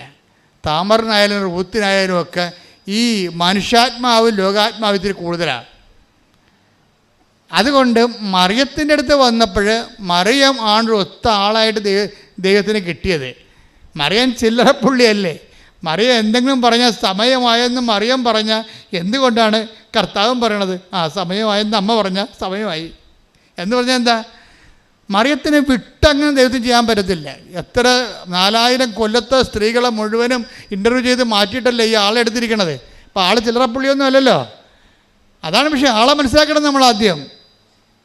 അപ്പോൾ എന്താ സംഭവിച്ചതെന്ന് വെച്ചാൽ, അമ്മ പറഞ്ഞു, അപ്പാ പറഞ്ഞത് എനിക്ക് മനസ്സിലായി, ഇത് നല്ല റിസ്ക്കുള്ള പരിപാടിയാണ്, ഇത് 10-33 കൊല്ലത്തെ പദ്ധതിയാണ്, ഇത് ചോരയും കണ്ണീരും മാത്രമേ ഈ പദ്ധതിയിലുള്ളേ, ഞാൻ കുരിശിന് ചൂണ്ടി വരെ നിൽക്കണമെന്നൊക്കെ എല്ലാം. കാരണം ഹൃദയത്തിൽ സംഗ്രഹിച്ചു എന്ന് പറയുമ്പോഴേ ടോപ്പ് വെളിപാട് നടക്കുമ്പോൾ അമ്മ ഉടനെ അതിനെക്കുറിച്ച് സംസാരിക്കത്തില്ല. കാരണം സംസാരിച്ചുകൊണ്ട് കാര്യമില്ലാത്ത വിഷയമാണ്. അതെന്ത് ചെയ്യും? അമ്മ അത് ഹൃദയത്തിൽ സംഗ്രഹിക്കും. കുരിശിൻ്റെ അംശമുള്ള നമ്മുടെ പെസഹാപ്പത്തിലൊക്കെ കുരിശ് വെച്ച് വരത്തില്ലേ? അപ്പോൾ കുരിശ് വെച്ച് വരുന്ന അനുഭവങ്ങളുണ്ട്. അതിൽ തന്നെ കുരിശ് വെച്ച് വരുന്ന അനുഭവങ്ങളുണ്ട്. കുരിശ് വെച്ച് വരുന്ന അനുഭവങ്ങൾ അമ്മ കഴിച്ചാൽ പിന്നെ മിണ്ടത്തില്ല. അമ്മ മിണ്ടാണ്ടിരിക്കും. എന്താ കാര്യം? ഇത് കാൽവരി വരെ പോകുന്ന ഒരു പദ്ധതിയാണിത്. ചെറിയ യാത്രയല്ല. ഇതിപ്പോൾ ടൈമിൽ ചെയ്ത് തീർക്കാനുള്ളതല്ല. അതുകൊണ്ട് ഹൃദയത്തിൽ സംഗ്രഹിച്ച് അതേക്കുറിച്ച് ധ്യാനിച്ചുകൊണ്ടിരിക്കും. ഈ ധ്യാനം ആദ്യം തുടങ്ങിയ മംഗളവാർത്ത സമയത്തിലാണ്. മംഗളവാർത്തയിൽ പെട്ടെന്ന് അമ്മ പറഞ്ഞു, അപ്പാ പറഞ്ഞ എല്ലാം എനിക്ക് മനസ്സിലാകുന്നുണ്ട്, പരിശുദ്ധാത്മാവിനോട് പറയണ്ടേ, എനിക്കിതിനകത്ത് ഒന്നേ പറയുന്നുള്ളൂ, ഇനി എന്തെല്ലാമൊക്കെ കാഷ്വാലിറ്റി ഉണ്ടായാലും behold the hand made of the Lord, ഇതാ കർത്താവിൻ്റെ ദാസി. പിന്നെന്ത് ചെയ്യണം? നിൻ്റെ വചനം പോലെ എന്നിൽ നിറവേറട്ടെ. അപ്പോഴേ ക്രിസ്തുവിനെ സ്വീകരിക്കാൻ വേണ്ടി എന്താണ് ചെയ്യേണ്ടതെന്ന് അമ്മയാണെന്ന് ലോകത്തോട് പറയണത്. എന്താണ് കാര്യം? മറിയം ദാവീദിൻ്റെ വംശത്തിൽ ജനിച്ചു, രാജകീയമായിട്ടുള്ള കുടുംബ പാരമ്പര്യമുണ്ട്, തറവാട്ട മഹിമയുണ്ട്. മറിയം ആസാനൊന്നും പറയണില്ല. ബൈബിളാണ് ലൂക്കായും മത്തായും ഒക്കെ മറിയത്തിൻ്റെ രാജകീയമായിട്ടുള്ള പാരമ്പര്യമൊക്കെ പറയണത്, തറവാട്ട മഹിമ പറയണത്. അമ്മ പറഞ്ഞ്, ഈ തറവാട്ട മഹിമ പുസ്തകത്തിലെ പുസ്തകത്തിലെ പശു പോലെയാണ്, ഇതൊന്നും പുല്ല് തിന്നത്തില്ല. നമുക്കറിയാം, നിൻ്റെ മഹിമകളൊന്നും പുല്ല് തിന്നത്തില്ല. അതുകൊണ്ട് അമ്മ എന്ത് പറയും? ആ സംഭവമൊക്കെ ഞാൻ ഇവിടുന്ന് മാറ്റണത്. എനിക്കിതേ പറയാനുള്ളൂ, ഇതാ കർത്താവിൻ്റെ ദാസി.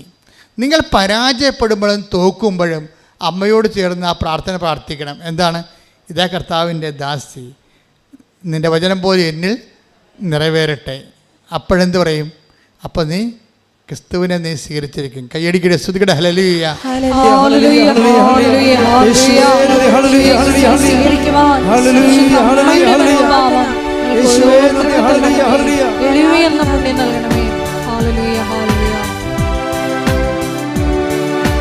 ദാസിയുടെ താഴ്മ തൃക്കൻ പാർത്ത ഉന്നതൻ ദാസരെ ഉയർത്താൻ എഴുന്നേൽക്കയാ.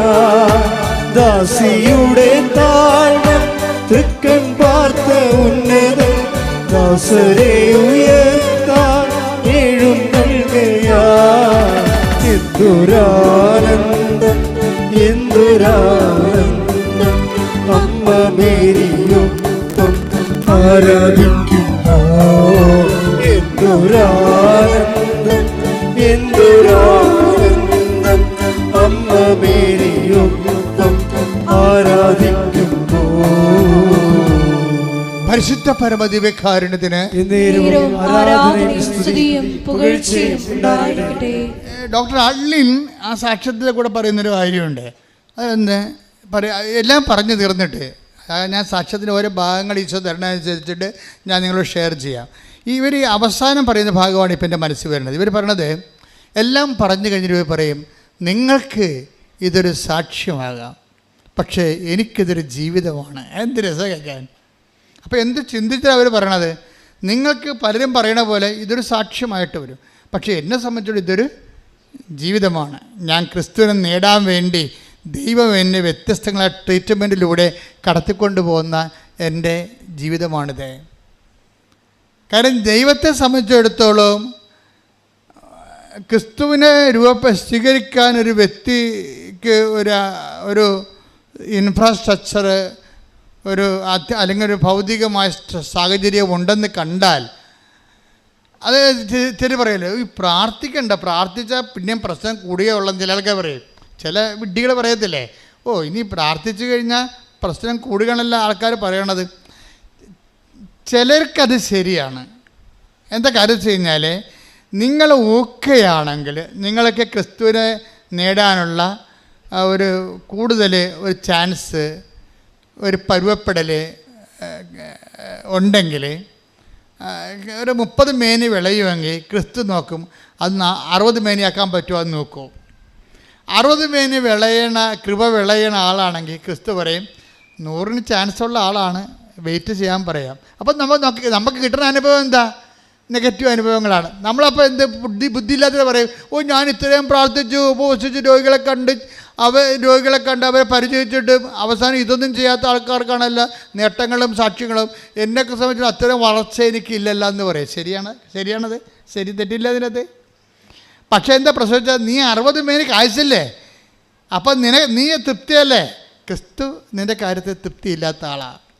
ക്രിസ്തു പറയും 100 മേനിക്ക് ചാൻസുള്ള ആളാണ്, റാങ്ക് കിട്ടാൻ ചാൻസുള്ള കുട്ടിയാണ്, ഉഴപ്പിയിട്ടാണെന്ന് പറയും.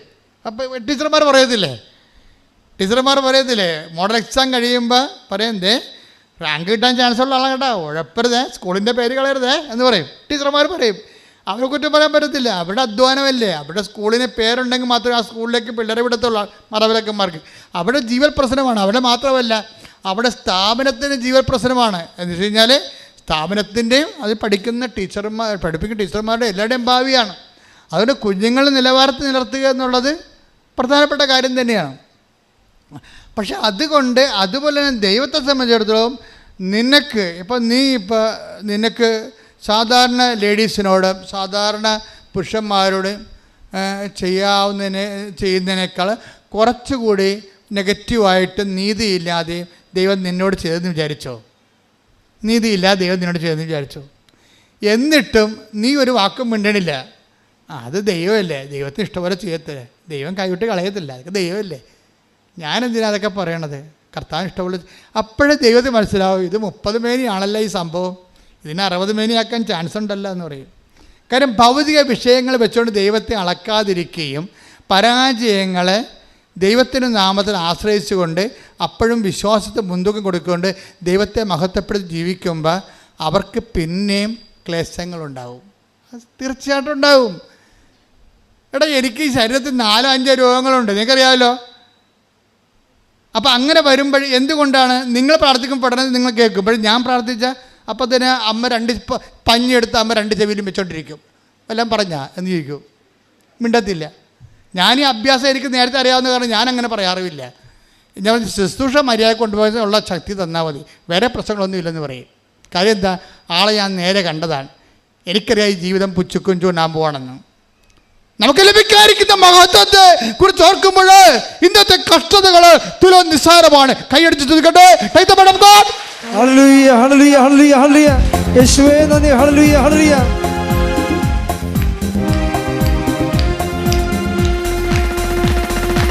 കഷ്ടങ്ങൾ സാരമില്ല, കണ്ണുനീർ സാരമില്ല, കഷ്ടങ്ങൾ സാരമില്ല, കണ്ണുനീർ സാരമില്ല. നിത്യതേജസ്സിൽ ഘനമോർത്തിടുമ്പോൾ ഞൊടി നേരത്തേക്കുള്ള കഷ്ടങ്ങൾ സാരമില്ല, കണ്ണുനീർ സാരമില്ല. പരിശുദ്ധ പരമദിവ്യകാരുണ്യത്തിന് എന്നേരവും ആരാധനയും സ്തുതിയും പുകഴ്ചയും ഉണ്ടായിരിക്കട്ടെ. റോമ 8:18 നമുക്ക് വെളിപ്പെടാനിരിക്കുന്ന മഹത്വത്തോട് തുലനം ചെയ്യുമ്പോൾ പറഞ്ഞേ, നമുക്ക് വെളിപ്പെടാനിരിക്കുന്ന മഹത്വത്തോട് തുലനം ചെയ്യുമ്പോൾ ഇന്നത്തെ കഷ്ടതകൾ നിസ്സാരമാണെന്ന് ഞാൻ കരുതുന്നു. ബൈബിൾ ഈ തുലനം ചെയ്യുന്നതിന് കമ്പാരിറ്റീവ് നടത്തുന്നത്, ഈ താരതമ്യം ചെയ്യുന്നതിന് ബൈബിൾ എതിരാണ്, വിഡ്ഢികളാണെന്നാണ് പറയണത്. താരതമ്യം ചെയ്യാൻ ആൾക്കാർ ഭൗതികമായ വിഷയങ്ങളെ മാനദണ്ഡങ്ങളെ വെച്ച് താരതമ്യം ചെയ്യരുത്. 2 Corinthians 10:12 ആത്മപ്രശംസ നടത്തുന്നവരുടെ ഗണത്തിൽ പെടാനോ, ഏറ്റു പറഞ്ഞ ആത്മപ്രശംസ നടത്തുന്നവരുടെ ഗണത്തിൽപ്പെടാനോ ഞങ്ങളെ അവരോട് താരതമ്യം ചെയ്യാനോ ഞങ്ങൾ തുനിയുന്നില്ല. പരസ്പരം അളക്കാനും തുലനം ചെയ്യാനും സാഹസപ്പെടുന്ന വിഡ്ഢികളാണ് അവർ. അപ്പം പരസ്പരം അളക്കുകയും തുലനം ചെയ്യുകയും ചെയ്യുന്നവരെ, ഇപ്പം തുലനം ചെയ്യുന്നതിനെക്കുറിച്ച് ഇപ്പം നിങ്ങൾ പറയത്തില്ലേ, ഞാനോ വലുത് നീയോ വലുത്. അതുപോലെ തന്നെ വീടുകൾ തമ്മിൽ തുലനം ചെയ്യും, കാറുകൾ തമ്മിൽ തുലനം ചെയ്യും.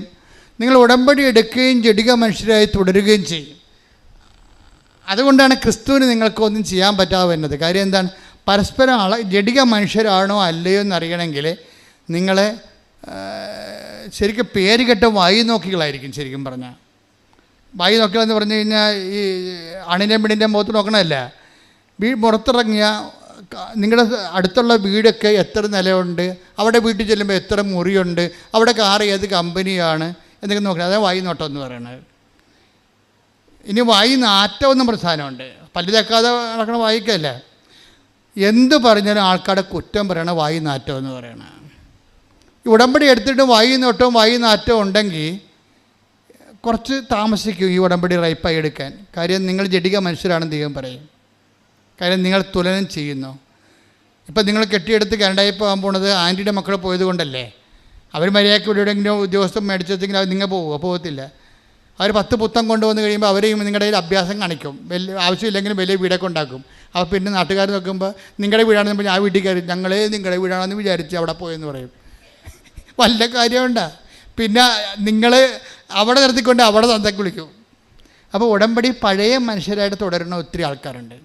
ഉടമ്പടി പുതുക്കുന്നതിൻ്റെ ഉദ്ദേശിക്കുക എന്ന് പറയുന്നത് നിങ്ങൾ ആ പേപ്പർ കൊണ്ടൊന്ന് ടിക്ക് ചെയ്യുന്നതല്ല ഉദ്ദേശിക്കുന്നത്.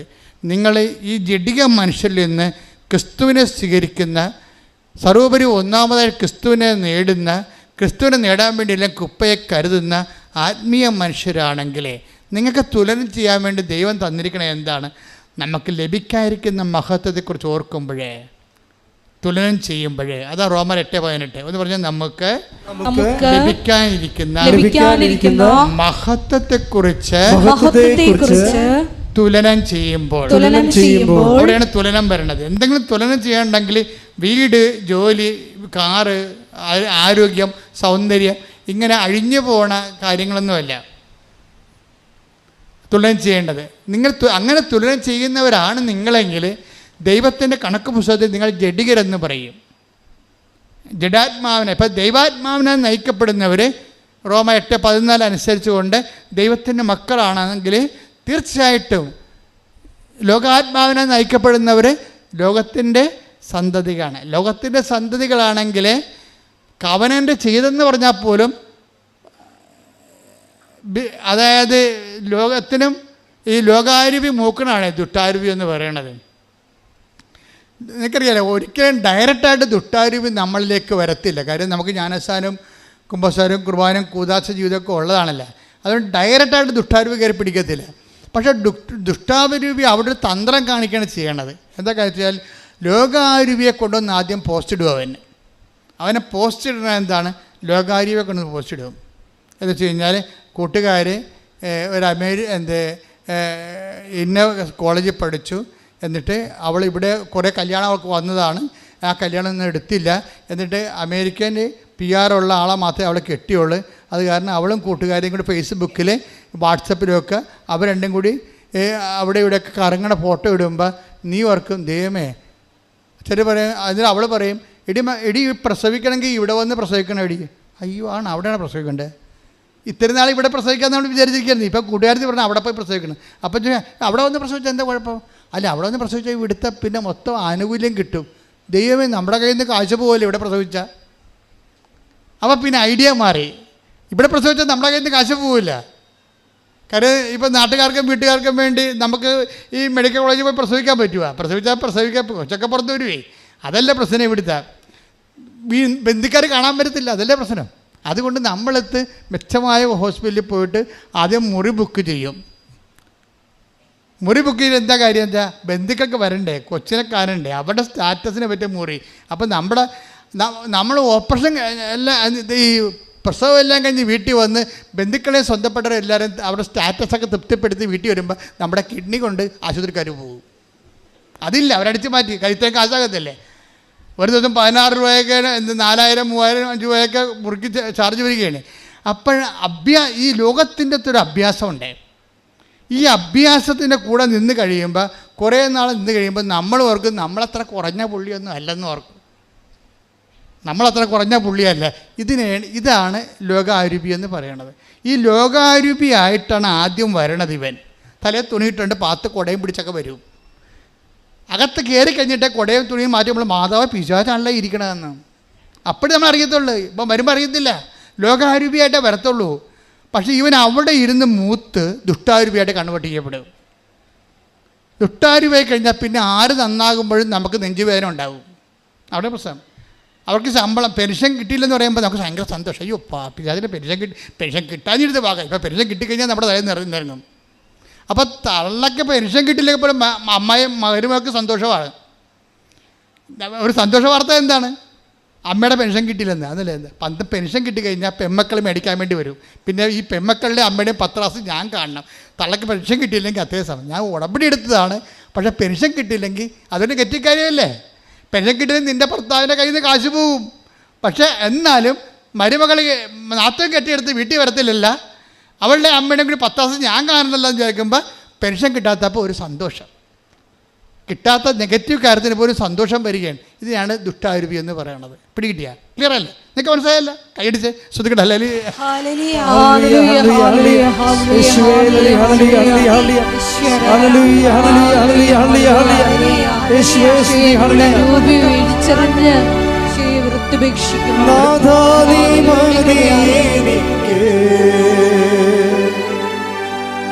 നിൻ കൃപ മതി എനിക്ക്, നാഥാ നീ മതി എനിക്ക്, നിൻ കൃപ മതി എനിക്ക്. ഈ മനുയാത്രയതിൽ തിരുകൃപ മതി എനിക്ക്. ഈ മനുയാത്രയതിൽ തിരുകൃപ മതി എനിക്ക്. പരിശുദ്ധ പരമ ദിവ്യകാരുണ്യത്തിന്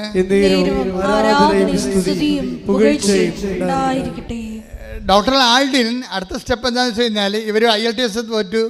ഇവർ അത് കഴിഞ്ഞ് ആരോ പറഞ്ഞു OITക്ക് പോകാൻ.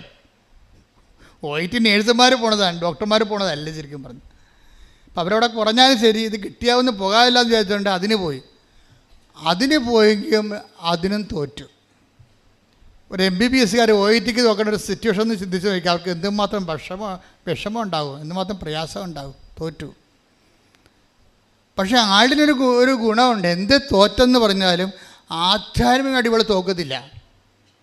അവളും ഭർത്താവും കൂടി ഓൺലൈനിൽ ജോമാല ചെല്ലും. തോറ്റ ദിവസം ആയാലും ശരി, സന്തോഷത്തോടെ ജപമാല ചൊല്ലും. തോറ്റാലും നമ്മളെപ്പോഴും ഓർക്കേണ്ടത് ഈ ക്രിസ്തുവിനെ മുറുകെ പിടിക്കുന്ന ആൾക്കാർക്ക് തോൽവിയില്ല. അവിടെയാണ് വിഷയം വരുന്നത്. ക്രിസ്തു കൂടെ ഇല്ലെങ്കിലാണ് ഇതെല്ലാം തോൽവിയായിട്ട് വരണത്. പിന്നെ നിരാശയായി ചിലപ്പോൾ കെട്ടിത്തൂങ്ങിയെന്ന് വരും. ക്രിസ്തു കൂടെ ഉള്ളത് കാരണം തോൽവിയില്ല. അവള് ഇത് ചാച്ച ഞാൻ തോറ്റുകേടാ, ഇനി എന്ത് ചെയ്യുമെന്ന് അറിയത്തില്ല, പക്ഷെ എന്ത് ചെയ്യുമെന്ന് അമ്മക്കറിയാവില്ല എന്ന് പറഞ്ഞുകൊണ്ട് രണ്ടുപേരും കൊന്തയില്ലും. അങ്ങനെ കുറച്ച് നാളൊക്കെ ജീവിച്ചും പറഞ്ഞ് ചാച്ച ഞാൻ കയറി വരട്ടെ എവിടെ UK നമുക്ക് അവിടെ ഫ്ലാപ്പ് എഴുതാമല്ലോ. ഞാനവിടെ ഇവിടെ പോയിട്ട് IELTS കിട്ടാത്ത ആൾ അവിടെ പോയി എൻട്രൻസ് ടെസ്റ്റ് ഫ്ലാപ്പ് എഴുതാൻ പോയി. അവിടെ പോയി എഴുതി, UK പോയി ഫ്ലാപ്പ് എഴുതി കഴിഞ്ഞപ്പോൾ ഭയങ്കര സന്തോഷം. എന്താണെന്ന് വെച്ചാൽ എല്ലാം അറിയാവുന്ന സംഭവം. അത് എല്ലാ ക്വസ്റ്റ്യൻസും എല്ലാ സംഭവവും, അതായത് 90 മാർക്കും കട്ടനറ്റായിട്ട് അറിയാവുന്ന കാര്യങ്ങൾ മാത്രമാണ്. ബാക്കിയാണ് കുറച്ച് അംബിഗസ് ഉള്ളത്. അപ്പോൾ രക്ഷപ്പെട്ടു. ഇനിയിപ്പോൾ നമുക്ക് മുന്നോട്ട് പോകാൻ ഇതായിരിക്കും ദൈവഹിതം എന്നൊക്കെ വിചാരിച്ച ആൾ സന്തോഷമായിട്ടിരിക്കുകയാണ്. കുറച്ച് കഴിഞ്ഞപ്പോൾ ഫ്ലാപ്പ് തോറ്റു. ഒന്ന് ചിന്തിച്ച് നോക്കിയോ, ഒരാളുടെ അനുഭവം. അതാണ് ആൾഡിൻ പറയണത്, നിങ്ങൾക്കിതൊരു സാക്ഷ്യമാണ്, എനിക്കിതൊരു ജീവിതമാണെന്ന്. അതാണ് കാരണം. ഫ്ലാപ്പ് തോറ്റു. ഇപ്പം ഞാനിവിടെ അത് കേട്ടോണ്ടിരിക്കുകയായിരുന്നു, ഫ്ലാപ്പിന് ജയിക്കുമെന്ന് വിചാരിച്ചുകൊണ്ടിരിക്കുകയായിരുന്നു. കാര്യം അത്രയും സ്പിരിച്വൽ ഇൻവെസ്റ്റ്മെൻ്റ് ഉണ്ട് ഇവർക്ക്. എന്നിട്ട് ഇവർ വിട്ടുകൊടുക്കാൻ തയ്യാറല്ല. ഇവർ വന്നേച്ചും ഇവർ ഫോണിലൂടെ കരയും. അമ്മയെടുത്ത് ഫോണെടുത്തിട്ട് സഹിക്കാൻ പറ്റാതെ കരയുമ്പോൾ അമ്മ പറയുന്നൊരു വാക്കുണ്ട്, മകളെ ജനിച്ച കാലം മുതൽ നിന്ന് വരെ നീ കരഞ്ഞ് ഞാൻ കണ്ടിട്ടില്ലെന്ന്, നീ ഇപ്പം കരഞ്ഞപ്പോൾ എന്തോ വലിയ സംഭവമായി പോയില്ല. അതാണ് അവൾ കരയണ ആളല്ല, ശരിക്കും പറഞ്ഞാൽ ഗഡ്സുള്ള ആളാണ്. അമ്മ പറയും ജനിച്ച കാലം മുതൽ ഇന്ന് വരെ നീ കരയണത് ഞാൻ കണ്ടിട്ടില്ല, നീ ഇപ്പം കരഞ്ഞപ്പോൾ എനിക്ക് വല്ലാതെ തോന്നണമെന്ന്. കാര്യം ഇവരുടെ അമ്മയുടെ ആത്മവിശ്വാസം പോകും. അമ്മയുടെ ആത്മവിശ്വാസം പോയാലും ഈ ക്രിസ്തു ഇവരിലുള്ള കാരണം ഇവളുടെ ആത്മവിശ്വാസം പോകത്തില്ല. ഇവൾ തിരിച്ച് UK നിന്ന് ഇന്ത്യയിൽ വരും, മദ്രാസിൽ വരും. മദ്രാസ് വന്നിട്ട് വീണ്ടും പരീക്ഷ. നിങ്ങൾ ഓർക്കണം, നിങ്ങൾ വീഴുമ്പോഴൊക്കെ എഴുന്നേക്കാൻ തോന്നിക്കണമെന്നുണ്ടെങ്കിൽ ഈ വീണിട്ടും എഴുന്നേറ്റ ക്രിസ്തു നിങ്ങൾ ഉണ്ടെന്ന് നിങ്ങൾ ഉറപ്പ് വരുത്തണം. കൈയടിക്കട്ടെ, ശ്രദ്ധിക്കട്ടെ. ഞങ്ങളുടെ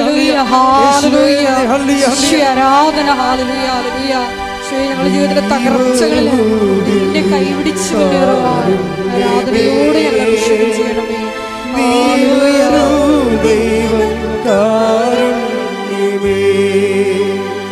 ജീവിതം നിന്റെ കാരുണ്യമേ, ജീവനേ നിത്യ കാരുണ്യമേ, ജീവിതം നിന്റെ കാരുണ്യമേ, ജീവനേ നിത്യ കാരുണ്യമേ. പരിശുദ്ധ പരമദിവ്യകാരുണ്യത്തിന് ആരാധനയും സ്തുതിയും പുകഴ്ചയും ഉണ്ടായിരിക്കട്ടെ. അതായത് ക്രിസ്തുജന്യമായ ക്ലേശങ്ങൾ കർത്താവിൻ്റെ പഞ്ചക്ഷതങ്ങളുടെയും ചമ്മട്ടിപ്പാടുകളുടെയും മുഴുക്കിടത്തിൻ്റെയും ഫലം ചെയ്യുന്നതാണ്. അതായത് നമ്മൾ വിശ്വാസത്തിൽ ഉറച്ചു നിന്നിട്ടും ക്ലേശങ്ങൾക്ക് പഞ്ഞവൊന്നുമില്ലാതെ നിൽക്കുകയും സത്യസന്ധമായി ജീവിച്ചിട്ടും നമ്മൾ കുരിശെ കയറേണ്ടി വരികയും ഒക്കെ ചെയ്യുന്ന ഒരു സാഹചര്യമാണ് ക്രിസ്തുജന്യമായ ക്ലേശങ്ങളെന്ന് പറയുന്നത്. ഈ ക്രിസ്തുജന്യമായ ക്ലേശങ്ങളുടെ അന്തരാർത്ഥങ്ങളെ നമുക്ക് വിവേചിച്ച് തരണമെങ്കിൽ വിസ്ഡം ഉണ്ടാകണം, ജ്ഞാനമുണ്ടാകണം.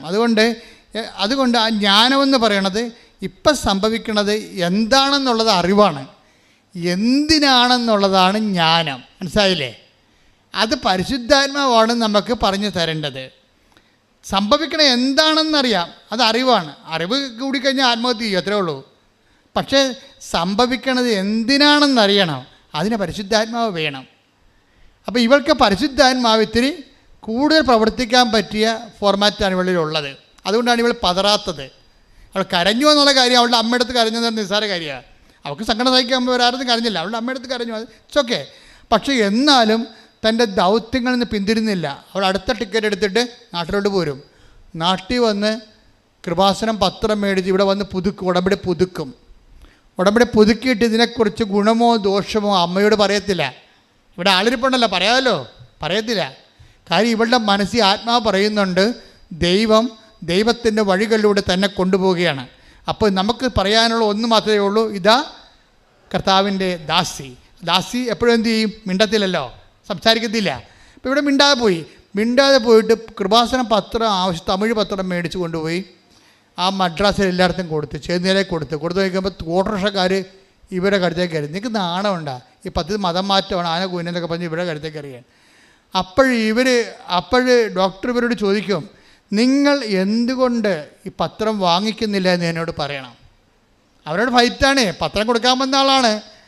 അവരുടെ ഫൈറ്റ്, എന്തുകൊണ്ട് ഈ പത്രം വാങ്ങിക്കുന്നില്ല എന്ന് നിങ്ങൾ എന്നോട് പറയണം. ഞാനൊരു ഡോക്ടറാണ്, ഞാൻ നിങ്ങൾക്കൊരു പത്രം തരികയാണ്. 10,000 വായിച്ച് രക്ഷപ്പെടുന്ന ഒരു പത്രമാണ്. നിങ്ങളും രക്ഷപ്പെട്ടുണ്ടെന്ന് വിചാരിച്ചുകൊണ്ട്, നിങ്ങളുടെ ജീവിതത്തിൽ വഴിത്തിരിവ് ഉണ്ടാകുമെന്ന് വിചാരിച്ചുകൊണ്ടാണ് ഞാൻ നിങ്ങൾക്കൊരു സേവനം ചെയ്യുന്നതാണ്. അപ്പോൾ നിങ്ങൾ എന്തുകൊണ്ട് വാങ്ങിക്കുന്നില്ല എന്നോട് പറയണം എന്ന് പറയുമ്പോൾ കാര്യം മനസ്സിലാകുമ്പോൾ അവർ വാങ്ങിക്കും. അപ്പോൾ നോക്കിയേ, അല്ലാതെ ആരെങ്കിലും പറയുമ്പോൾ തന്നെ അയ്യോ അവർ വഴക്കിട്ടെന്ന് പറഞ്ഞ് നിലയം വിളിച്ച് അപ്പോൾ തന്നെ ഓടി വന്ന് വീട്ടിൽ കുത്തിരിക്കുകയല്ലേ. അതാണ് സംഭവം. ആ വഴക്കിട്ടേ എന്ന് പറഞ്ഞു, അയ്യോ അവരങ്ങനെ പറഞ്ഞേ എന്ന് പറഞ്ഞിട്ട് നിലയം വിളിച്ച് വിടും. എൻ്റെ അമ്മ ഇന്ന് എന്നെ പത്രം കൊണ്ട് ചെന്നപ്പോൾ അവരിങ്ങനെ വഴക്കിട്ടെന്ന് പറയും. വല്ല കഥയുണ്ട്. അപ്പോൾ അത്രയേ ഉള്ളൂ. തമ്പുരാൻ തന്ന പണിയാണെന്ന് ഓർക്കാനുള്ള ബോധം പരിശുദ്ധാത്മ വേണ്ടേ? പരിശുദ്ധാത്മ ഉണ്ടേ പറയും, മകളെ ഇത് ഈശോ നേരിട്ട് ചെയ്യുന്ന ഒരു പരിപാടിയാണ്. ഇന്നത് ഈ പരീക്ഷ നീ തോക്കരുത്, മറ്റേ പരീക്ഷ ഒക്കെ എഴുതിയെടുക്കുക, ഇത് തോറ്റു കഴിഞ്ഞാൽ പണിയായിരിക്കും എന്ന് പറയും. ഇവൾ തോക്കത്തില്ല, അവൾക്ക് പരിശുദ്ധാത്മ ഉള്ള കാരണം പരിശുദ്ധ ഉപദേശം കൊടുക്കില്ല. പരിശുദ്ധ തോക്കത്തില്ല. അവർ പറയും, അവർ ചോദിക്കുക എന്തുകൊണ്ട് നീ പത്രം വാങ്ങിക്കുന്നില്ലെന്ന് ചോദിക്കാൻ പറയും. അപ്പോൾ അവർ ജപജപൊക്കെ അടിക്കും. ഉടനെ ഇവർ പത്രം മേടിക്കും. എന്നിട്ട് വന്ന് പരീക്ഷ എഴുതും. രണ്ടാമത് ഇവിടെ നാട്ടിൽ പരീക്ഷ എഴുതും. പരീക്ഷ എഴുതുമ്പോൾ ഒറ്റ പരീക്ഷ എല്ലാം ഓക്കെ. ശ്രദ്ധിക്കട്ടെ. ഹല്ലേലൂയ, ഹല്ലേലൂയ, ഹല്ലേലൂയ, ഹല്ലേലൂയ, ഹല്ലേലൂയ. യേശുവേ ആരാധന. ഹല്ലേലൂയ, ഹല്ലേലൂയ, ഹല്ലേലൂയ. യേശുവേ, ഞങ്ങളുടെ ജീവിതത്തിൽ നടക്കുന്ന ഓരോ കാര്യങ്ങളും ജ്ഞാനവരത്താൽ ആശ്വാസത്തിൻ ആത്മാവേ വരേണമേ, വിശ്വാസത്തിൻ ആത്മാവേ വരേണമേ, ആശ്വാസത്തിൻ ആത്മാവേ വരേണമേ,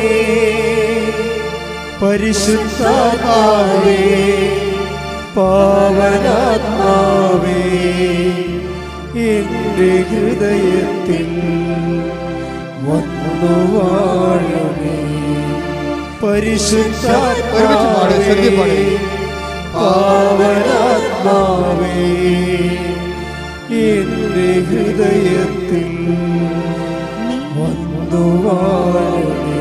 പരിശുദ്ധ പരമദിവ്യകാരുണ്യത്തിന്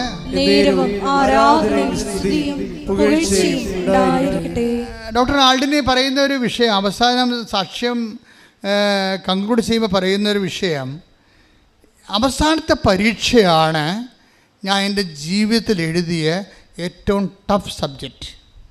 അതാണ് നമ്മുടെ പോയിൻ്റ്. ഇത്രയും നാൾ ഞാൻ എഴുതിയ OET IELTS അവിടെ പോയി ഞാൻ ഫ്ലാപ്പ് എഴുതിയ എല്ലാം സിമ്പിളായിരുന്നു. ഫ്ലാപ്പ് വളരെ സിമ്പിളായിരുന്നു. അപ്പോൾ ഞാൻ തോറ്റുപോയി. ഞാൻ നാട്ടിൽ വന്ന് വീണ്ടും പരീക്ഷ എഴുതുമ്പോൾ ഞാൻ വീട്ടിൽ വന്ന് നിന്നിട്ട് സ്റ്റക്കായിട്ടിരിക്കുകയാണ്. കാര്യം ഞാൻ എഴുതിയ പരീക്ഷകളിൽ ഏറ്റവും പ്രയാസമുള്ളത് അവസാനം മദ്രാസ് എഴുതിയ പരീക്ഷയാണ്. അപ്പം ഞാൻ പപ്പായെ വിളിച്ച് പറഞ്ഞു, ഹസ്ബൻഡ് വിളിച്ച് പറഞ്ഞു, അമ്മയെ വിളിച്ച് പറഞ്ഞു, എന്ത് ചെയ്യണമെന്ന് എനിക്കറിയാൻ പാടില്ല, പക്ഷേ പരീക്ഷയ്ക്ക് ഞാൻ തോക്കും. അത്രയ്ക്ക് മോശമായിരുന്നു എന്ന് പറയും. നീ തോക്കുമോ ജയിക്കുമോ എന്ന് തീരുമാനിക്കണം നീയല്ല, ഉടമ്പടിയിൽ നിന്റെ ദൈവമാണ്. ശ്രദ്ധിക്കട്ടെ.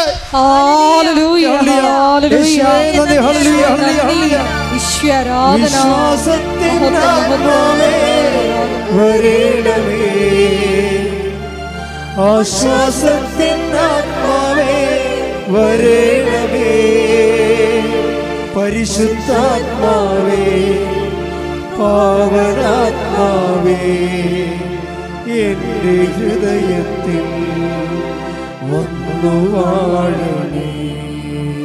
പരിശുദ്ധ പരമദിവ്യകാരുണ്യത്തിന്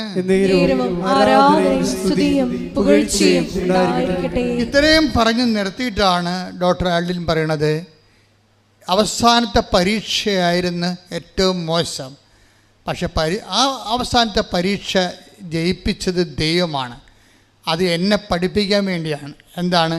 ഉടമ്പടി വർക്ക് ചെയ്യണത്, നമ്മുടെ ജീവിതം നിലനിൽക്കുന്നത് നോട്ട് ബൈ മെറിറ്റിലാണെന്ന്, അതായത് ബട്ട് ബൈ ഗ്രേസ്.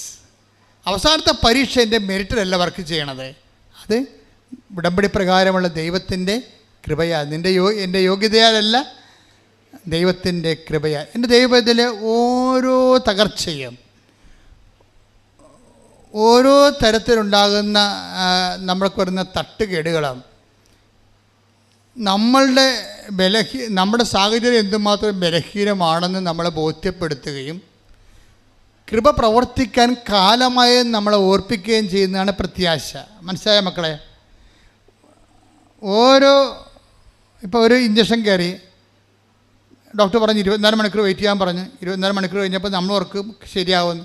അത് ശരിയല്ല, അത് ആ മരുന്നല്ല, ഇനി മരുന്ന് ജർമ്മനിയിൽ നിന്ന് വരുത്തിക്കണം, അതുവരെ കൊച്ചുണ്ടാകുമെന്ന് അറിയാൻ പറ്റില്ല, വെൻ്റിലേറ്റർ കേറ്റർ ചെയ്യണം, ഉപ്പിട്ടേക്കാൻ പറയും.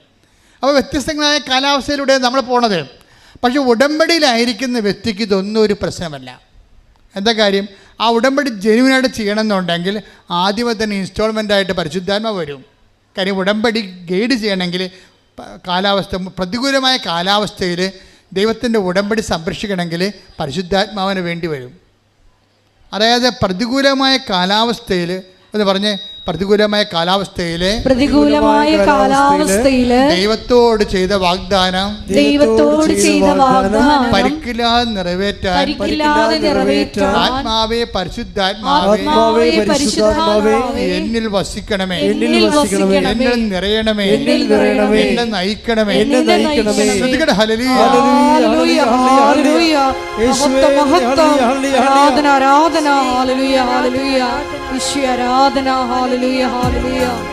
കൈയടിച്ചുകൊണ്ട് ശ്രദ്ധിക്കട്ടെ, ഹല്ലേലൂയ.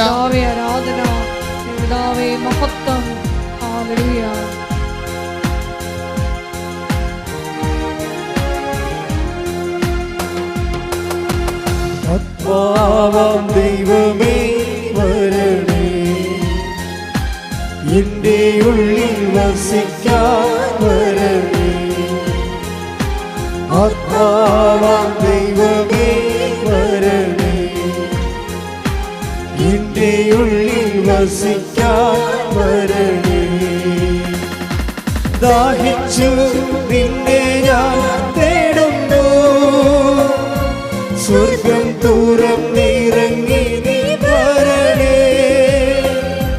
ദാഹിച്ചു നിന്നെ ഞാൻ തേടുന്നു, സ്വർഗം തുറന്നിറങ്ങി നീ വരണേ. ആത്മാവാം ദൈവമേ വരണേ, എൻ്റെ ഉള്ളിൽ വസിക്കാൻ വരണേ. ആത്മാവാം ദൈവമേ വരണേ,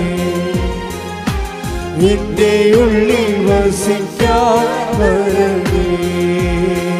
പരിശുദ്ധ പരമദിവ്യകാരുണ്യത്തിന് ആരാധനയും സ്തുതിയും പുകഴ്ചയും ഉണ്ടായിരിക്കട്ടെ. പരിശുദ്ധ പരമദിവ്യകാരുണ്യത്തിന് ആരാധനയും സ്തുതിയും പുകഴ്ചയും ഉണ്ടായിരിക്കട്ടെ. ഇവിടെ എന്തുകൊണ്ടാണ് ഇങ്ങനെ ഇടയ്ക്ക് ജെർക്കിംഗ് ഒക്കെ വരുന്നതും, നമ്മൾ വണ്ടി ഓടിക്കുമ്പോൾ പെട്ടെന്ന് ബമ്പേ കയറും, ഹമ്പേ കയറും, പിന്നെ വണ്ടി വിറക്കും, പലതരത്തിലുള്ള തുള്ളലൊക്കെ ഉണ്ടാകും.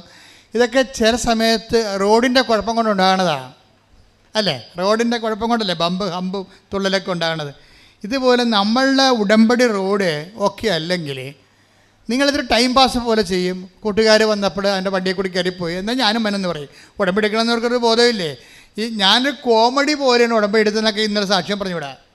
കോമഡി പോലെയൊക്കെ ഉടമ്പടി എടുത്ത ദൈവം പിന്നെ കാലെപ്പിടി നിലത്തിട്ടിങ്ങിടാ, പിന്നെ അടിയൊക്കെ കൊണ്ട് വെറുതെ ചുമ്മാ വന്ന് അവസാനം മുങ്ങി വന്ന് തേങ്ങി നിൽക്കണ കാണാം. ഇന്നലെയൊക്കെ സാക്ഷ്യം പറയുമ്പോൾ ഓക്കെ ആവില്ല. പക്ഷേ എന്നാലും ചെയ്യേണ്ട കാര്യം, നിങ്ങൾ പരീക്ഷണത്തിനും ഉടമ്പടി ഉപ്പ് നോക്കാൻ വേണ്ടി ഇറങ്ങരുത്. ഇത് സീരിയസ് ആയിട്ടുള്ള ഒരു ദൈവമായിട്ട് റിലേഷനാണ്. ദൈവം ഇതിൽ നിന്ന് ഒത്തിരിയേറെ ടേൺ ഓവർ പ്രതീക്ഷിക്കുന്നുണ്ട്. നമ്മൾ ഇവിടുത്തെ വരുന്നത് എന്താണ് ഉടമ്പടി ക്രൈസിസ് എന്ന് പറയുന്നത്? What is A crisis of the covenant? നിങ്ങളുടെ വഴി ഒന്ന്, ദൈവത്തിൻ്റെ വഴി വേറെ ഒന്ന്. ബുദ്ധിയുള്ള ജ്ഞാനി ദൈവത്തിൻ്റെ വഴികളെ പെട്ടെന്ന് സക്ക് ചെയ്യും.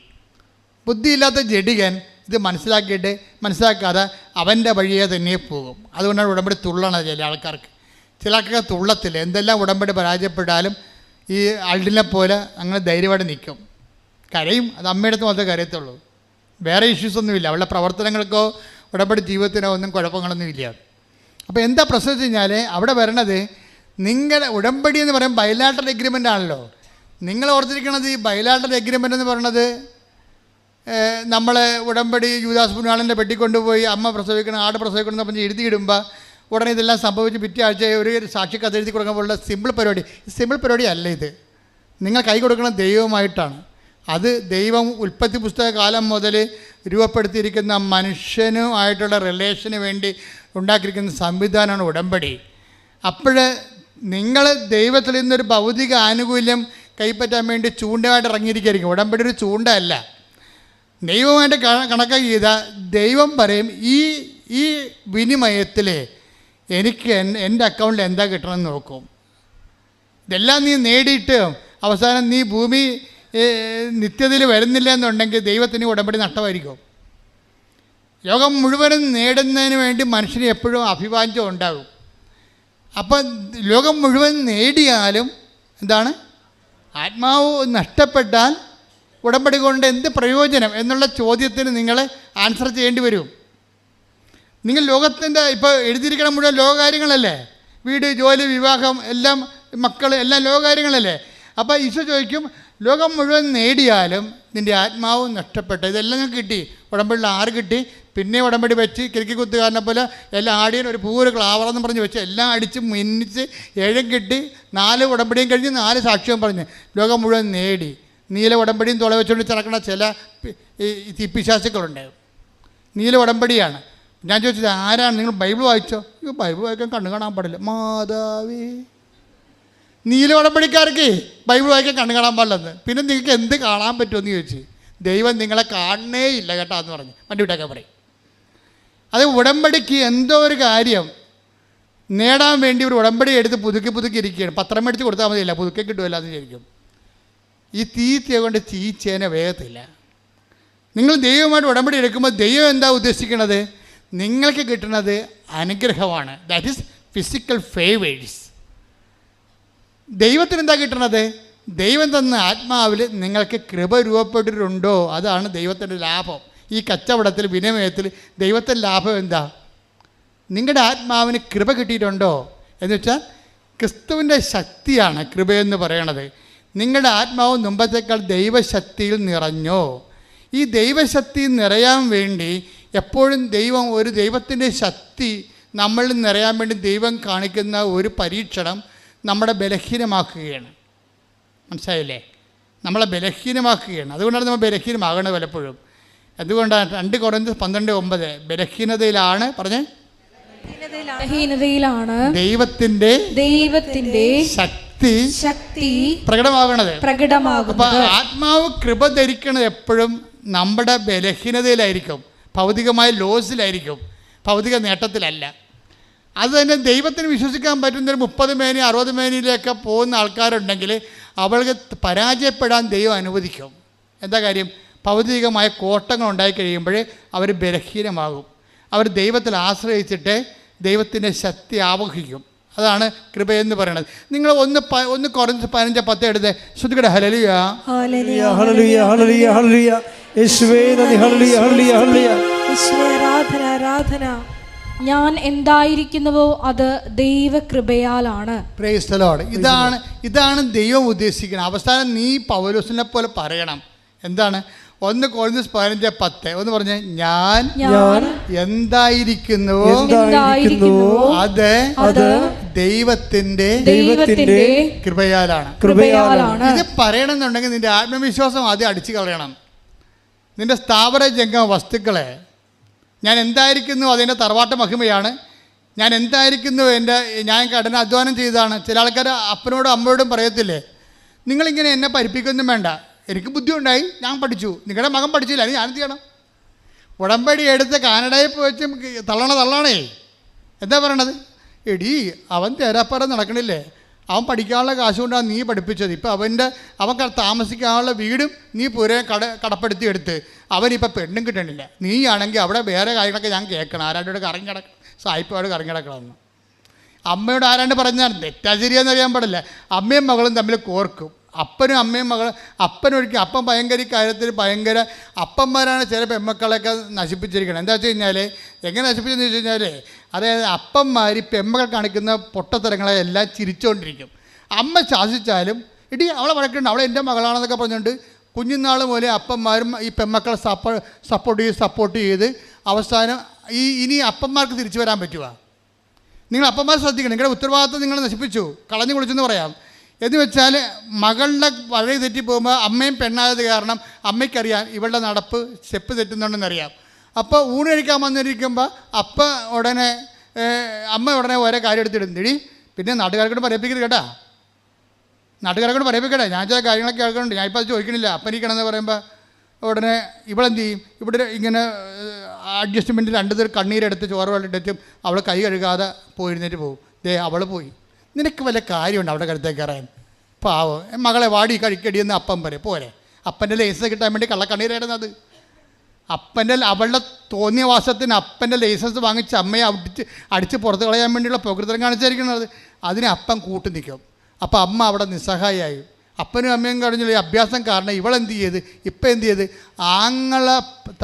ആങ്ങൾക്ക് പെണ്ണുമില്ല, ജോലിയുമില്ല, അവനിങ്ങനെ മുടിയും വെള്ളത്തിൽ കഞ്ചാവും അടിച്ച് നടക്കുകയാണ്. കാര്യം എന്താ കുറിച്ചൊരു കാര്യമുണ്ട, ഈ അപ്പനും അമ്മയും ഈ പെങ്ങളും കൂടി അവൻ്റെ ജീവിതം നശിപ്പിച്ചിരിക്കുകയാണ്. അവനിപ്പോൾ 10-35 വയസ്സായി. പെണ്ണ് കിട്ടുമ്പോൾ ചെറുക്കൻ എന്താ ജോലി, വീട് സ്ഥലവും മകളുടെ ജോലിന് വേണ്ടി വിദ്യാഭ്യാസ ലോണിന് വീട് വെച്ചിരിക്കുകയാണ്. ആരടക്കും? അവളടക്കണില്ല. കുടുംബം നശിപ്പിച്ച് കളഞ്ഞു. ഈ ആൾക്കാരും വന്ന് ഉടമ്പടി എടുത്തിട്ടുണ്ടേ. ഈ ദുഷ്ട ഉദ്ദേശത്തിൽ ഉടമ്പടി എടുത്തിട്ടുണ്ടെങ്കിൽ ഉടമ്പടി വർക്കൗട്ട് ചെയ്യത്തില്ല. ചില മുട്ട പൊരുന്നാതെ ചീഞ്ഞു പോകത്തില്ല, അതുപോലെ ഉടമ്പടി ചീഞ്ഞു പോകും. കാര്യം എന്താ, നിങ്ങളുടെ കയ്യിരിപ്പ് ദൈവത്തിന് അറിയാം. അതുകൊണ്ട് ഉടമ്പടി എടുക്കുമ്പോൾ ദൈവം നോക്കണത് നിങ്ങൾ നിങ്ങളുടെ ഭൗതിക നേട്ടം നോക്കുന്നു. ദൈവം എന്ത് നോക്കുന്നു? നിങ്ങളുടെ കൃപയുണ്ടാകുമോ എന്ന് നോക്കുന്നു. കൃപയുണ്ടാകത്തില്ലാത്ത വർഗമാണെന്നുണ്ടെങ്കിൽ ദൈവത്തോട് സഹകരിക്കാൻ തയ്യാറല്ല. എന്തെങ്കിലും ഒരു ഫ്ലോപ്പ് വരുമ്പോൾ തന്നെ പ്രാർത്ഥന നിരക്കുന്ന പണ്ടാരമാണെങ്കിൽ ദൈവം ആ ചീട്ട് കീറും. നീ എങ്ങനെയും പോയി ജീവിച്ചോളാൻ പറയും. ഞാനിവിടെ പട്ടിക്കും കഴുതയ്ക്കും പൂച്ചക്കും എല്ലാം തീറ്റി കൊടുക്കുന്നുണ്ട്, അതുങ്ങളൊക്കെ പെറ്റ് പെരുകുന്നുണ്ട്, നീയും പെറ്റ് പെരുകും, നിനക്കും ജോലി കിട്ടും, പക്ഷെ നമ്മൾ തമ്മിൽ ബന്ധമൊന്നുമില്ലെന്ന് പറയും. എന്താ കാര്യം? നിത്യതയിൽ നിനക്ക് ഓഹരിയിലെന്നാണ്, കൃപയിലെന്നാണ്. നിനക്ക് അനുഗ്രഹമുണ്ട്, ദാറ്റ്സ് ഓക്കെ. അതിവിടെ അനുഗ്രഹം ആർക്കാണ് ഇല്ലാത്തത്? പി എസ് സിയിലെ ഒക്കെ ആൾക്കാർക്ക് കിട്ടുന്ന എല്ലാം ദൈവവിശ്വാസികളാണ്. നിങ്ങളവർക്കത് ഭൗതികമായൊരു നേട്ടത്തിന് വേണ്ടിയാണ്. ദൈവം കസേര വിട്ടിരിക്കണമെന്ന് വിചാരിക്കരുത്. ദൈവം ഇത് വെച്ചുകൊണ്ട് നിങ്ങൾ കൃപ ഉൽപ്പാദിപ്പിക്കാൻ പറ്റുമോ? നിങ്ങളുടെ ആത്മാവിനെ പുണ്യപൂർണ്ണമാക്കിയതിന് ശേഷം നിത്യതയിൽ നിങ്ങൾക്ക് കർത്താവിൻ്റെ ഓഹരി കിട്ടുമോ? അതാണ് ദൈവത്തിൻ്റെ ലക്ഷ്യം. നിങ്ങളുടെ ലക്ഷ്യം എന്താണ്? ഭൗതികമായ നേട്ടമാണ്. ഇത് തമ്മിൽ സംഘർഷം ഇടയ്ക്ക് ഉണ്ടാകും. അപ്പോൾ അതുകൊണ്ട് നിങ്ങളെന്ത് ചെയ്യണം? ദൈവം നിങ്ങളെ ക്ലേശിപ്പിക്കും ചില സമയത്ത്. ആ ക്ലേശങ്ങളിൽ നിങ്ങളെപ്പോഴും പിടിച്ചു നിൽക്കണം. അപ്പം ദൈവം ഒരു 30 മേനിയായിട്ട് നിങ്ങളെ കണക്കാക്കും. അവസാനം നിങ്ങൾക്കറിയാമല്ലോ, ദൈവത്തിന് നിങ്ങളെ തോൽക്കുന്ന സ്ഥലത്ത് വെച്ച് ദൈവം നിങ്ങളെ പൊക്കി കൊണ്ടുവരും. എന്താ കാര്യം? ദൈവത്തിൽ ആശ്രയിക്കുന്ന തോക്കാൻ സമ്മതിക്കത്തില്ല ദൈവം. അതാണ് എൻ്റെ വിഷയം. ദൈവം നിങ്ങൾ എല്ലാവരും നിന്നെ കൈവിട്ട് തോക്കണം കണ്ടു കഴിഞ്ഞാൽ നിങ്ങൾ തന്നെ വിചാരിക്കും എൻ്റെ ജീവിതം ഗതി പോയി, എൻ്റെ വിധി ഇതാണെന്ന് പറയുമ്പോൾ ഈശോ പറയും നിൻ്റെ വിധി ഞാനാണെന്ന് പറയും, ഞാനാണ് തീരുമാനിക്കണമെന്ന് പറയും. കാരണം മരണം പ്രഖ്യാപിക്കാതെ ഉയർപ്പിൽ വിശ്വസിക്കാൻ പറ്റത്തില്ല. അവിടെ പ്രശ്നം മരണം. അപ്പോൾ ഞങ്ങൾ ഉയർപ്പിൽ വിശ്വസിക്കണം എന്ന് നമ്മൾ പറയുമ്പോൾ നിങ്ങൾക്കറിയാം, ക്രിസ്ത്യാനിറ്റിയിൽ വിശ്വസിക്കുക എന്ന് വെച്ച് കഴിഞ്ഞാൽ എന്തെങ്കിലും വിശ്വസിക്കുകയല്ല.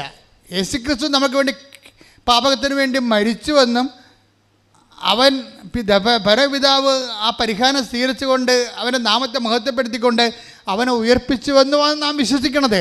അവനെ ഉയർപ്പിൽ വിശ്വസിക്കുന്ന കാരണം നമ്മൾ മരിക്കുകയില്ലെന്നും നമുക്ക് നിത്യജീവൻ കിട്ടുമെന്നാണ് നമ്മൾ വിശ്വസിക്കുന്നത്. അങ്ങനെ വിശ്വസിക്കുമ്പോഴേ ക്രിസ്തുവിൻ്റെ ഉയർപ്പിൽ വിശ്വസിക്കണമെന്ന് നീ പറഞ്ഞാൽ ദൈവം അത് വരവ് വെക്കത്തില്ല. അവിടെയാണ് പ്രശ്നം. നീ ഞാനും പറയും വിശ്വാസ പ്രമാണം ചെല്ലും, എന്താ കുഴപ്പം? ഒരു പുസ്തകം എടുത്ത് ചെല്ലിയാൽ മതിയാ, അതുകൊണ്ട് കഥയില്ല. നിൻ്റെ കയ്യിലൊക്കെ വിശ്വാസ പ്രമാണ പുസ്തകമില്ലേ, അത് നീ വിശ്വസിക്കുന്നു എന്ന് പറയുമ്പോൾ ദൈവം ചോദിക്കേണ്ട ഒരു കാര്യമുണ്ട്, അവൻ്റെ മരണം പ്രഖ്യാപിച്ചിട്ടുണ്ടോ എന്ന് ചോദിക്കും. അവിടെയാണ് പ്രശ്നം. മരണം പ്രഖ്യാപിക്കാതെ, യേശുക്രിസ്തുവിൻ്റെ മരണം പ്രഖ്യാപിക്കാതെ സ്വന്തം സഹനങ്ങളിൽ കർത്താവിൻ്റെ സഹനത്തെ കണ്ടെത്തിക്കൊണ്ട് ദൈവത്തെ നാമത്തിലൂടെ മഹത്വത്തോടെ കൂട്ടുവെച്ചുകൊണ്ട് അത് കൃപയാക്കാത്ത ഒരു മരണപ്രഖ്യാപനവും ദൈവം അംഗീകരിക്കത്തില്ല. എന്തുകൊണ്ടാണ് വചനം പറയണത്? 2 Corinthians 4:10 എടുത്ത് സ്തുതിക്കട്ടെ. ഹല്ലേലൂയ ഹല്ലേലൂയ ഹല്ലേലൂയ ഹല്ലേലൂയ ഹല്ലേലൂയ യേശുവേ നന്ദി. ഹല്ലേലൂയ ഹല്ലേലൂയ ഹല്ലേലൂയ ഹല്ലേലൂയ ഹല്ലേലൂയ. 2 Corinthians 4:10 യേശുവിന്റെ ജീവൻ ഞങ്ങളുടെ ശരീരത്തിൽ പ്രത്യക്ഷമാകുന്നതിന്. Praise the Lord. പറഞ്ഞേ, യേശുവിന്റെ ജീവൻ ഞങ്ങളുടെ ശരീരത്തിൽ പ്രത്യക്ഷമാകാൻ വേണ്ടി അവിടുത്തെ മരണം ഞങ്ങൾ എല്ലായ്പ്പോഴും ശരീരത്തിൽ സംവഹിക്കുന്നു. ശരീരത്തിൽ മരണം സംവഹിക്കുന്നതാണ് ഉയർപ്പ് വിശ്വസിക്കുന്നതിൻ്റെ ആദ്യ പടി. അപ്പം ഞാൻ വിശ്വസിക്കുന്നു എനിക്ക് രോഗമില്ല, എനിക്ക് തകർച്ചയില്ല, പരാജയമില്ല എന്ന് വിചാരിച്ചാൽ കർത്താവിൻ്റെ മരണത്തിൻ്റെ മുദ്ര നിൻ്റെ ജീവിതത്തിലില്ല. That means you are no, നീ യേശു വിശ്വസിക്കണമെന്ന് പറഞ്ഞാൽ പോലും കർത്താവ് പറയും അത് വിശ്വാസയോഗ്യമല്ല. കാരണം അതിൻ്റെ പ്രോസസ്സ്, നിങ്ങൾ 10ാം ക്ലാസ് ജയിച്ചെന്ന് നിങ്ങൾ പറയുകയാണ്. അപ്പോൾ ഉടനെ കർത്താവ് പറയും ആ 9ാം ക്ലാസ്സിലെ സർട്ടിഫിക്കറ്റ് കാണാത്തതെന്ന് പറയും. അയ്യോ 9ാം ക്ലാസ്സിൽ പഠിച്ചിട്ടില്ല. ആ 8ാം ക്ലാസ് സർട്ടിഫിക്കറ്റ്, അയ്യോ 8ാം ക്ലാസ്സിൽ പഠിച്ചിട്ടില്ല. പിന്നെ 7ാം ക്ലാസ് സർട്ടിഫിക്കറ്റ് അതുമില്ല. പിന്നെ എന്തെങ്കിലും 10ാം ക്ലാസ് പാസ്സാക്കണത്. അപ്പോൾ വല്ലയിടത്തും കള്ള സെറ്റ് വരും. ഇപ്പോൾ ചില ആൾക്കാർ പറയത്തില്ലേ യൂണിവേഴ്സിറ്റി ഓഫ്, നമ്മുടെ കേരളത്തിലത്തെ പേരൊക്കെ ഉണ്ടല്ലോ. പണ്ട് ഇവിടുത്തെ ആൾക്കാർ ഈ ഗൾഫിലൊക്കെ പോകുമ്പോൾ അറബിനെ പറ്റിച്ചിട്ടുള്ള കുറേ യൂണിവേഴ്സിറ്റിക്കാർ ഈ ചങ്ങനാശ്ശേരി മുക്കിലിപ്പുണ്ടായിരുന്നു. അവരെന്ത് ചോദിച്ചാൽ സർട്ടിഫിക്കറ്റ് കൊടുക്കുമായിരുന്നു. ആ കൊമ്പരാടിയുടെ അത് വെറുതെ കളിയാക്കി പറഞ്ഞാണതേ. പക്ഷെ ഇതുപോലെ നിൻ്റെ കർത്താവിൻ്റെ ഉയർപ്പ് നീ വിശ്വസിക്കണമെന്ന് പറയണത് ഇതുപോലെയുള്ള ഫ്ലോപ്പ് വിശ്വാസമാണ്. അപ്പം കർത്താവ് ചോദിക്കും അവൻ്റെ മരണത്തിൻ്റെ സർട്ടിഫിക്കറ്റ് തരാൻ പറയും. അവൻ്റെ മരണത്തിൻ്റെ മുദ്ര പേറിയതിൻ്റെ സർട്ടിഫിക്കറ്റ് തരാൻ പറയും. അവൻ്റെ നാമത്തിൽ ക്ലേശങ്ങൾ നിലനിന്നതിൻ്റെ സർട്ടിഫിക്കറ്റ് തരാൻ പറയും. അവൻ്റെ നാമത്തിൽ നീ വിശ്വസിച്ചതിൻ്റെ സഹിച്ചതിൻ്റെ സർട്ടിഫിക്കറ്റ് തരാൻ പറയും. എൻ്റെ ദൈവത്തെ നമ്മുടെ ഓരോ സഹനവും വിശ്വാസിക്കുന്ന നേട്ടമാണ്.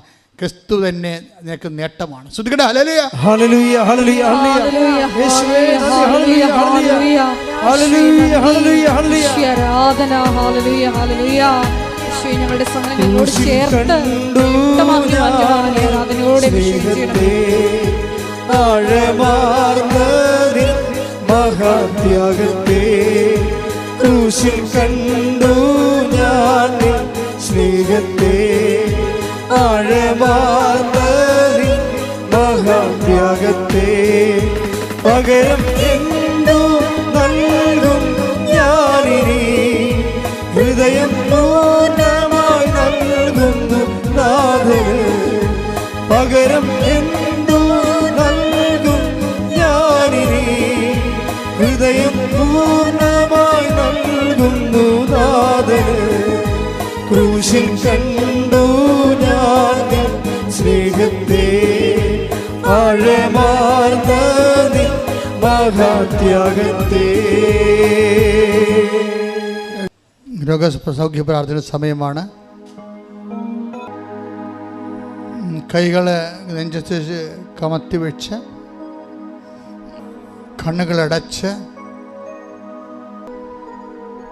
കർത്താവിൻ്റെ സാന്നിധ്യത്തിലേക്ക് വരാം. കർത്താവേ, അങ്ങ് തന്ന വചനങ്ങൾ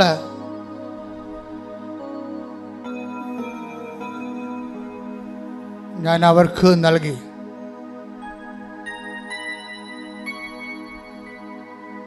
അവരൊത്തിരി പേര് അത് സ്വീകരിക്കുകയും ചെയ്ത. ബാക്കിയുള്ളവരും അതിൻ്റെ അർത്ഥങ്ങൾ മനസ്സിലാക്കി ക്ലേശങ്ങളെ കർത്താവിൻ്റെ മരണത്തിൻ്റെ പ്രഖ്യാപനമായി ജീവിതത്തിൽ ഏറ്റുപറയാൻ ആവശ്യമായ ജ്ഞാനവരം നൽകണമെന്ന് പ്രാർത്ഥിക്കുന്നു.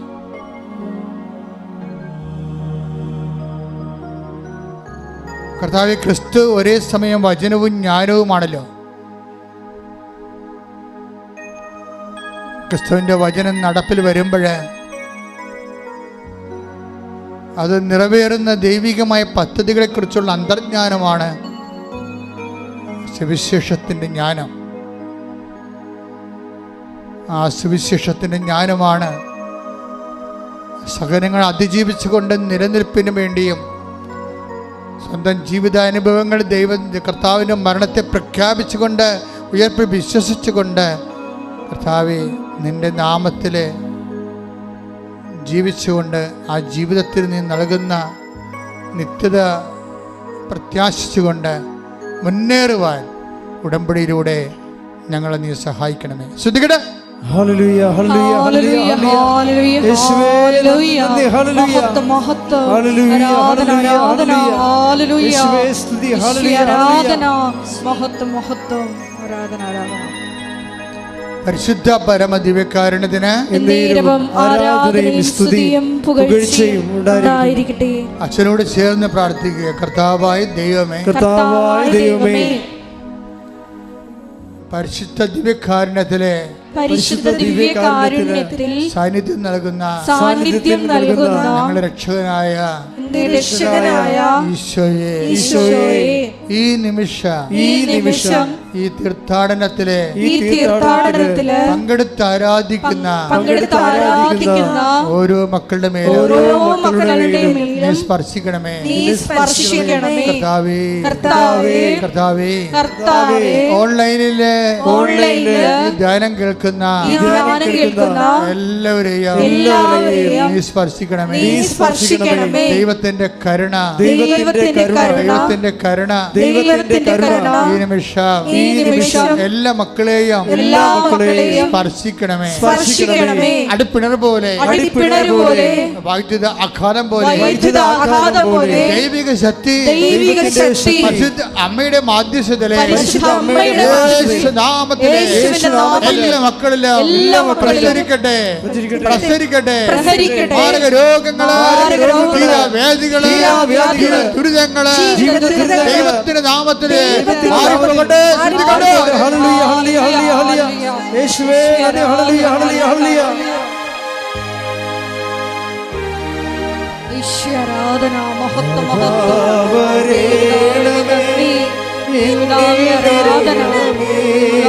മഹത്വം. വരേണമേ സൗഖ്യം നൽകണമേ. വരേണമേ എന്നിൽ നിറയണമേ. വരേണമേ സൗഖ്യം നൽകണമേ. പരിശുദ്ധ പരമ ദിവ്യകാരുണ്യത്തിന് ആരാധനയും സ്തുതിയും പുകഴ്ചയും ഉണ്ടായിരിക്കട്ടെ. എന്റെ മക്കളെ, ഇതുവരെ നീക്കുപോക്കില്ലാത്ത കുറെ വിഷയങ്ങളുണ്ട്. അതിനുമേൽ ദൈവിക തീരുമാനം ഉണ്ടാകാൻ പരിശുദ്ധ അമ്മയോട് ചേർന്നുകൊണ്ട് ദൈവത്തെ മഹത്വപ്പെടുത്തിക്കൊണ്ട് ശ്രദ്ധിക്കട്ടെ. ഹല്ലേലൂയ ഹല്ലേലൂയ ഹല്ലേലൂയ ഹല്ലേലൂയ ഹല്ലേലൂയ. യേശുവേ നന്ദി. ഹല്ലേലൂയ ഹല്ലേലൂയ.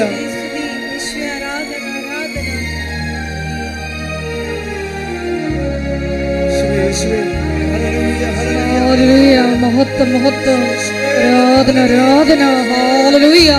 ഈശോയെ, ഞങ്ങളുടെ ജീവിതത്തിൽ നടപ്പിലാകാത്ത എല്ലാ ജീവിത വിഷയങ്ങളെയും ജീവിത ദുരിതങ്ങളിലെയും ഈ ആരാധനയിലൂടെ ഏറ്റെടുക്കണമേ. ഞങ്ങളെ പ്രത്യക്ഷീകരണത്തിന്റെ സാക്ഷികളാക്കി ഉയർത്തണമേ. ഹല്ലേലൂയ. എൻ്റെ പ്രിയപ്പെട്ടവരെ, ജോലിയില്ലാത്തവര്, വീടില്ലാത്തവര്, വഴിയില്ലാത്തവര്, വിവാഹം ഒത്തുവരാത്തവർ, മക്കളില്ലാത്തവര്, ഭാര്യയും ഭർത്താവും പിരിഞ്ഞു പോയവര്, തിരിച്ചു വരാൻ ആഗ്രഹിക്കുന്നവര്, ഒരു പങ്കാളിയുടെ ജീവിതം തന്നെ പൂർണ്ണമായി ഇരുട്ടിലാകപ്പെട്ടു പോയവര്, പങ്കാളിയുടെ ക്രൂരത കാണിക്കുന്നവര്, നിയമപരമായിട്ട് വൈരാഗ്യവും പ്രതികാരം കാണിക്കാൻ വേണ്ടി ദൈവത്തിൻ്റെ ഉടമ്പടിയെപ്പോലും പ്രതികാരത്തിൻ്റെ ഉപകരണമാക്കി മാറ്റുന്ന പൈശാചിക ചിന്തയുള്ളവര്, അവരെല്ലാം മാനസാന്തരപ്പെടാൻ വേണ്ടി ശ്രദ്ധിക്കട്ടെ. ഹല്ലേലൂയ ഹല്ലേലൂയ ഹല്ലേലൂയ ഹല്ലേലൂയ. ആരാധന ഹല്ലേലൂയ ഹല്ലേലൂയ ഹല്ലേലൂയ. മഹത്വം മഹത്വം ആരാധന ആരാധന. ഹല്ലേലൂയ ഹല്ലേലൂയ ഹല്ലേലൂയ ഹല്ലേലൂയ. ഈശോയെ നന്ദി. വീട് സ്ഥലവുമില്ലാത്ത ഒത്തിരിയേറെ സഹോദരങ്ങളെ എല്ലാ ദിവസവും പ്രാർത്ഥിക്കാൻ വരുന്നുണ്ട്. ജപ്തി നടപടിയെ നേരിടുന്നവർ, കടകമ്പോളങ്ങളും കച്ചവടങ്ങളും പൂട്ടിപ്പോയവർ, അത് വലിയ കടങ്ങൾ ഉണ്ടായിട്ടുള്ളവർ, നാട്ടിൽ നിൽക്കാൻ പറ്റാതിരിക്കുന്നവർ, വിദേശ രാജ്യത്ത് പോയിട്ട് അവിടെ ജോലി കിട്ടാതെ അലയുന്നവർ, ഇപ്പോഴും വിസ ശരിയാകാത്തവർ, ഇപ്പോഴും ജോലി കിട്ടാത്തതിൻ്റെ പേരിൽ വിസയുടെ കാലാവധി കഴിയാൻ പോകുന്നവർ, തിരിച്ചു പോരാൻ പോലും പണമില്ലാത്തവർ, ജയിലിലകപ്പെട്ടവർ എല്ലാവരും വേദനിച്ച് കണ്ട് കണ്ണീരോടെ പ്രാർത്ഥിക്കുകയാണ്. അവർക്ക് വേണ്ടി സ്തുതിക്കട്ടെ.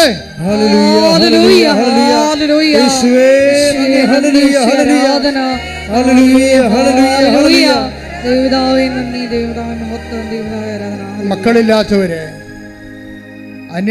അന്യാധീനമായിട്ട് വാടകയ്ക്ക് താമസിച്ചിട്ട് ഇറങ്ങിക്കൊടുക്കാത്തവര്, വാടക പോലും കൊടുക്കാതെ ഭീഷണിപ്പെടുത്തി കള്ളക്കേസിൽ കുരുക്കി വിഷമിച്ച് ജീവിക്കുന്നവര്, പൊറുക്കണ സ്ഥലത്ത് വെള്ളമില്ലാത്തവർ, വെള്ളമെത്താൻ മാർഗമില്ലാത്തവർ, വിറ്റുചുട്ട് പോരാനും പറ്റണില്ല, അവിടെ കിടക്കാനും പറ്റാത്തൊരവസ്ഥയിൽ നട്ടം തിരിയുന്നവർ, ശരീരം മുഴുവൻ രോഗമുള്ളവർക്ക്, ഉറക്കമില്ലാത്തവർ, പ്രഷറുള്ളവർ, ഷുഗറുള്ളവർ, പാങ്ക്രിയാസിന് നീരുള്ളവർ, അതിനിപ്പോൾ ഓപ്പറേഷൻ നിശ്ചയിച്ച് ശരീരത്തിൻ്റെ വിവിധമായ അവയവങ്ങൾക്ക് ഓപ്പറേഷൻ നിശ്ചയിച്ചിരിക്കുന്നവർ, അതിൽ പേടിയുള്ളവർ, അതിന് പണമില്ലാത്തവർ, അവർക്കെല്ലാം വിടുതല വേണ്ടി ശ്രദ്ധിക്കട്ടെ.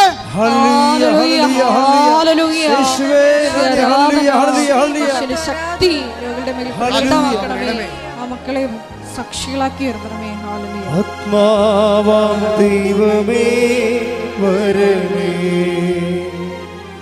എൻ്റെ ഉള്ളിൽ വസിക്കാൻ വരണേ. ആത്മാവാം ദൈവമേ വരണേ, എൻ്റെ ഉള്ളിൽ വസിക്കാൻ വരണേ. ദാഹിച്ചു നിന്നെ ഞാൻ തേടുന്നു, സ്വർഗം തുറന്നിറങ്ങി നീ വരണേ. ദാഹിച്ചു നിന്നെ ഞാൻ തേടുന്നു, സ്വർഗം തുറന്നിറങ്ങി നീ വരണേ. ആത്മാവാം ദൈവമേ വരണേ,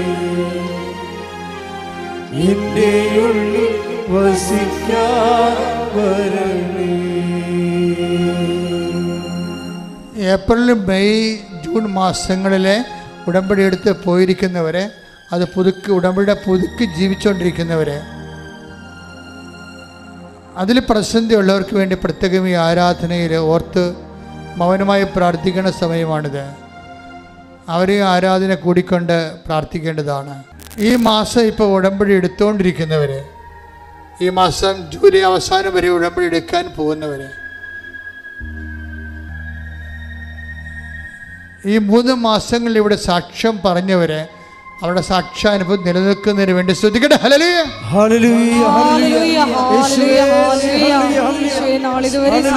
ഹല്ലേലൂയ, എല്ലാ മക്കളെയും കൃപയുടെ വലിയ ദൈവമേ വരണേ, എൻ്റെ ഉള്ളിൽ വസിക്കാൻ വരണേ.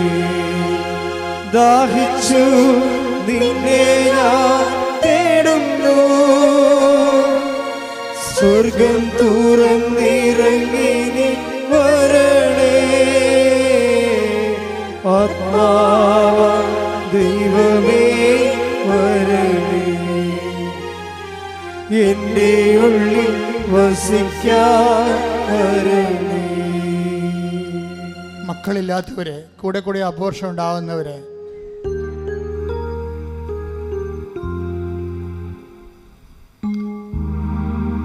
ശരീരത്തിൽ സിസ്റ്റുകളുള്ളവരെ, പൊളിപ്പുകളുള്ളവരെ, ഹൃദയത്തിനും ശിരസിനും ബ്ലോക്കുള്ളവരെ, കരൾ അസ്ഥി ഉരുക്കമുള്ളവരെ, അസ്ഥി തേയ്മാനമുള്ളവരെ, നടുവിന് വേദനയുള്ളവരെ, കർത്താവേ നിന്റെ തിരുമുറിവാർന്ന വലത് കരത്താൽ മക്കളെ സ്പർശിക്കണമേ. വിവാഹം ഒത്തുവരാത്തവര്, കുടുംബത്തിൽ സമാധാനം ഇല്ലാത്തവർ, കാണാതെ പോയ ഭർത്താക്കന്മാര്, ഭാര്യമാരും, മക്കള്, കാണാപോയ വസ്തുവകകൾ എല്ലാം പരിശുദ്ധ ദേവമാതാവിന്റെ മാധ്യസ്ഥനെ ഏൽപ്പിക്കുന്നു.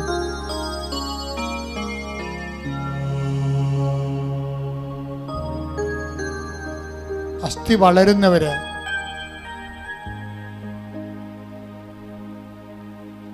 ഗർഭിക ആയതിനു ശേഷം അത് എടുത്ത് കളയണമെന്ന് ഡോക്ടർ പറഞ്ഞു തന്നിട്ടുള്ളവര്, എടുത്തു കളയാൻ ഒരു മനസ്സുമില്ലാതെ എന്ത് ചെയ്യണമെന്ന് അറിയാൻ തേങ്ങുന്ന അമ്മമാര്,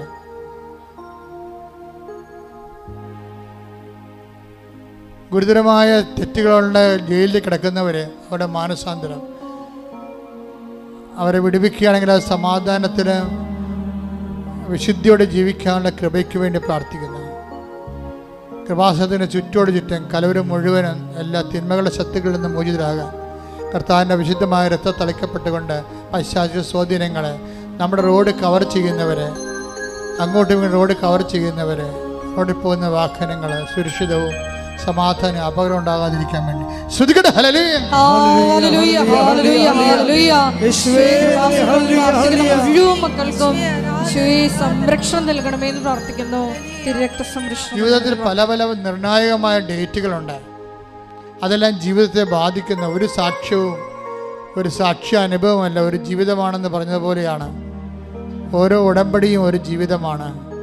അതിൽ പല കാര്യങ്ങൾ വെക്കും. ചിലപ്പോൾ ചെറു പറയും, ചിട്ടി വീഴാൻ പറയും, കേൾക്കുന്നവർ ചിരിക്കും, പക്ഷെ അവർക്ക് ചിരി വരത്തില്ല, അവിടെ ജീവിതമാണത്. ചില മക്കൾ പോസ്കോ കേസിൽ അകത്താണ് കിടക്കുന്നത്. ചില കേസ് പോലീസ് അന്വേഷിച്ചിരിക്കുന്നത്, ചിലർക്ക് ജാമ്യമില്ല. നമുക്ക് തെറ്റാണെന്ന് നമ്മൾ പറയണമെങ്കിൽ ആ കുടുംബത്തിന് വരുമാനം വേറെ മാർഗമില്ല. ആ മേഖലയിലെല്ലാം ദൈവിക ഇടപെടലുണ്ടാകണം, വിശുദ്ധി ഉണ്ടാകണം. ആ വ്യക്തികളെല്ലാം നവീകരിക്കപ്പെടണം, വിശുദ്ധീകരിക്കപ്പെടണം.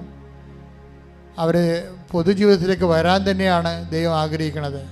വിശുദ്ധിയോടെ അവരെല്ലാം സമർപ്പിച്ചുകൊണ്ട് ശ്രദ്ധിക്കട്ടെ. ഹല്ലേലൂയ, ഹല്ലേലൂയ, ഹല്ലേലൂയ,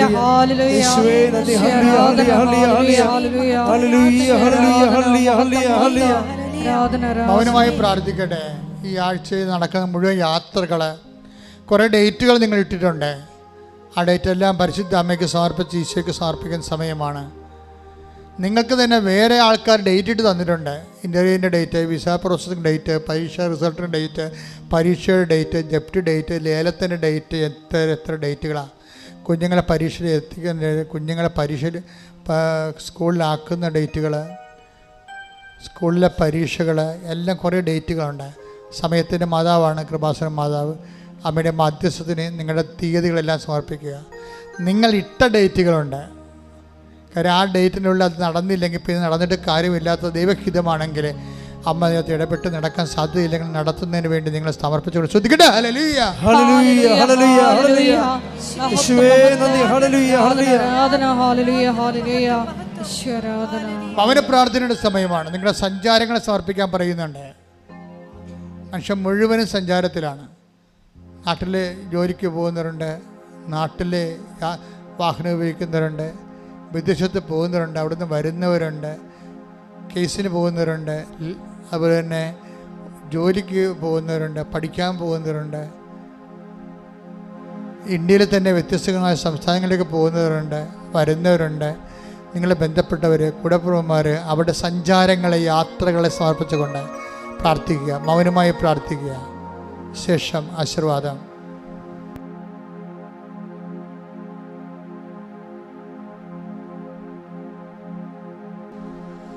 ഒരിക്കൽ കൂടി മരിയനോട് ഉണ്ടയിൽ സമർപ്പിച്ചിരിക്കുന്ന എല്ലാ വിഷയങ്ങളും ദൈവമാതാവിൻ്റെ മധ്യസ്ഥയിൽ ദിവ്യാരണ സന്നിധിയിൽ നമുക്ക് സമർപ്പിച്ച ഒരു നിമിഷം മൗനമായിട്ട് പ്രാർത്ഥിക്കാം.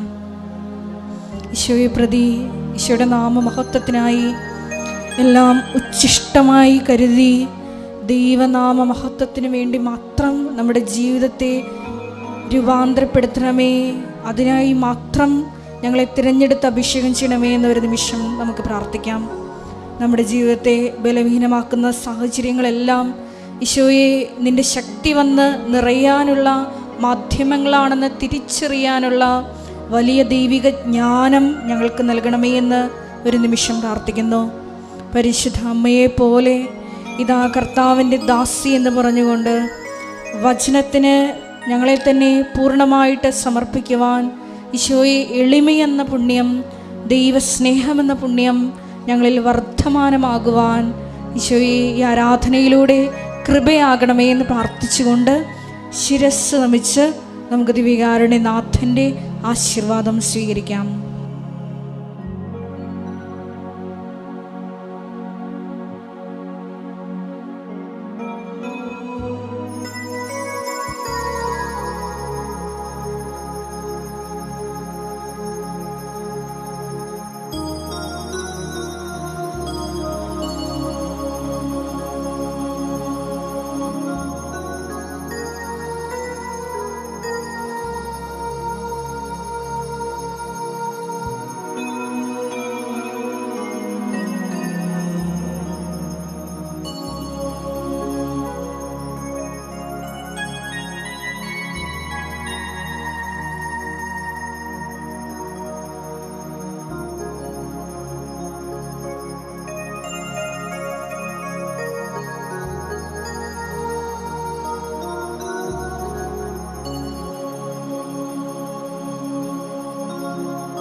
പരിശുദ്ധ പരമമാ ദിവ്യകാരുണ്യമേ, എന്നുമെന്നും അങ്ങേക്കാരാധന. പരിശുദ്ധ പരമമാ ദിവ്യകാരുണ്യമേ, എന്നുമെന്നും അങ്ങേക്കാരാധന. പരിശുദ്ധ പരമമാ ദിവ്യകാരുണ്യമേ, എന്നുമെന്നും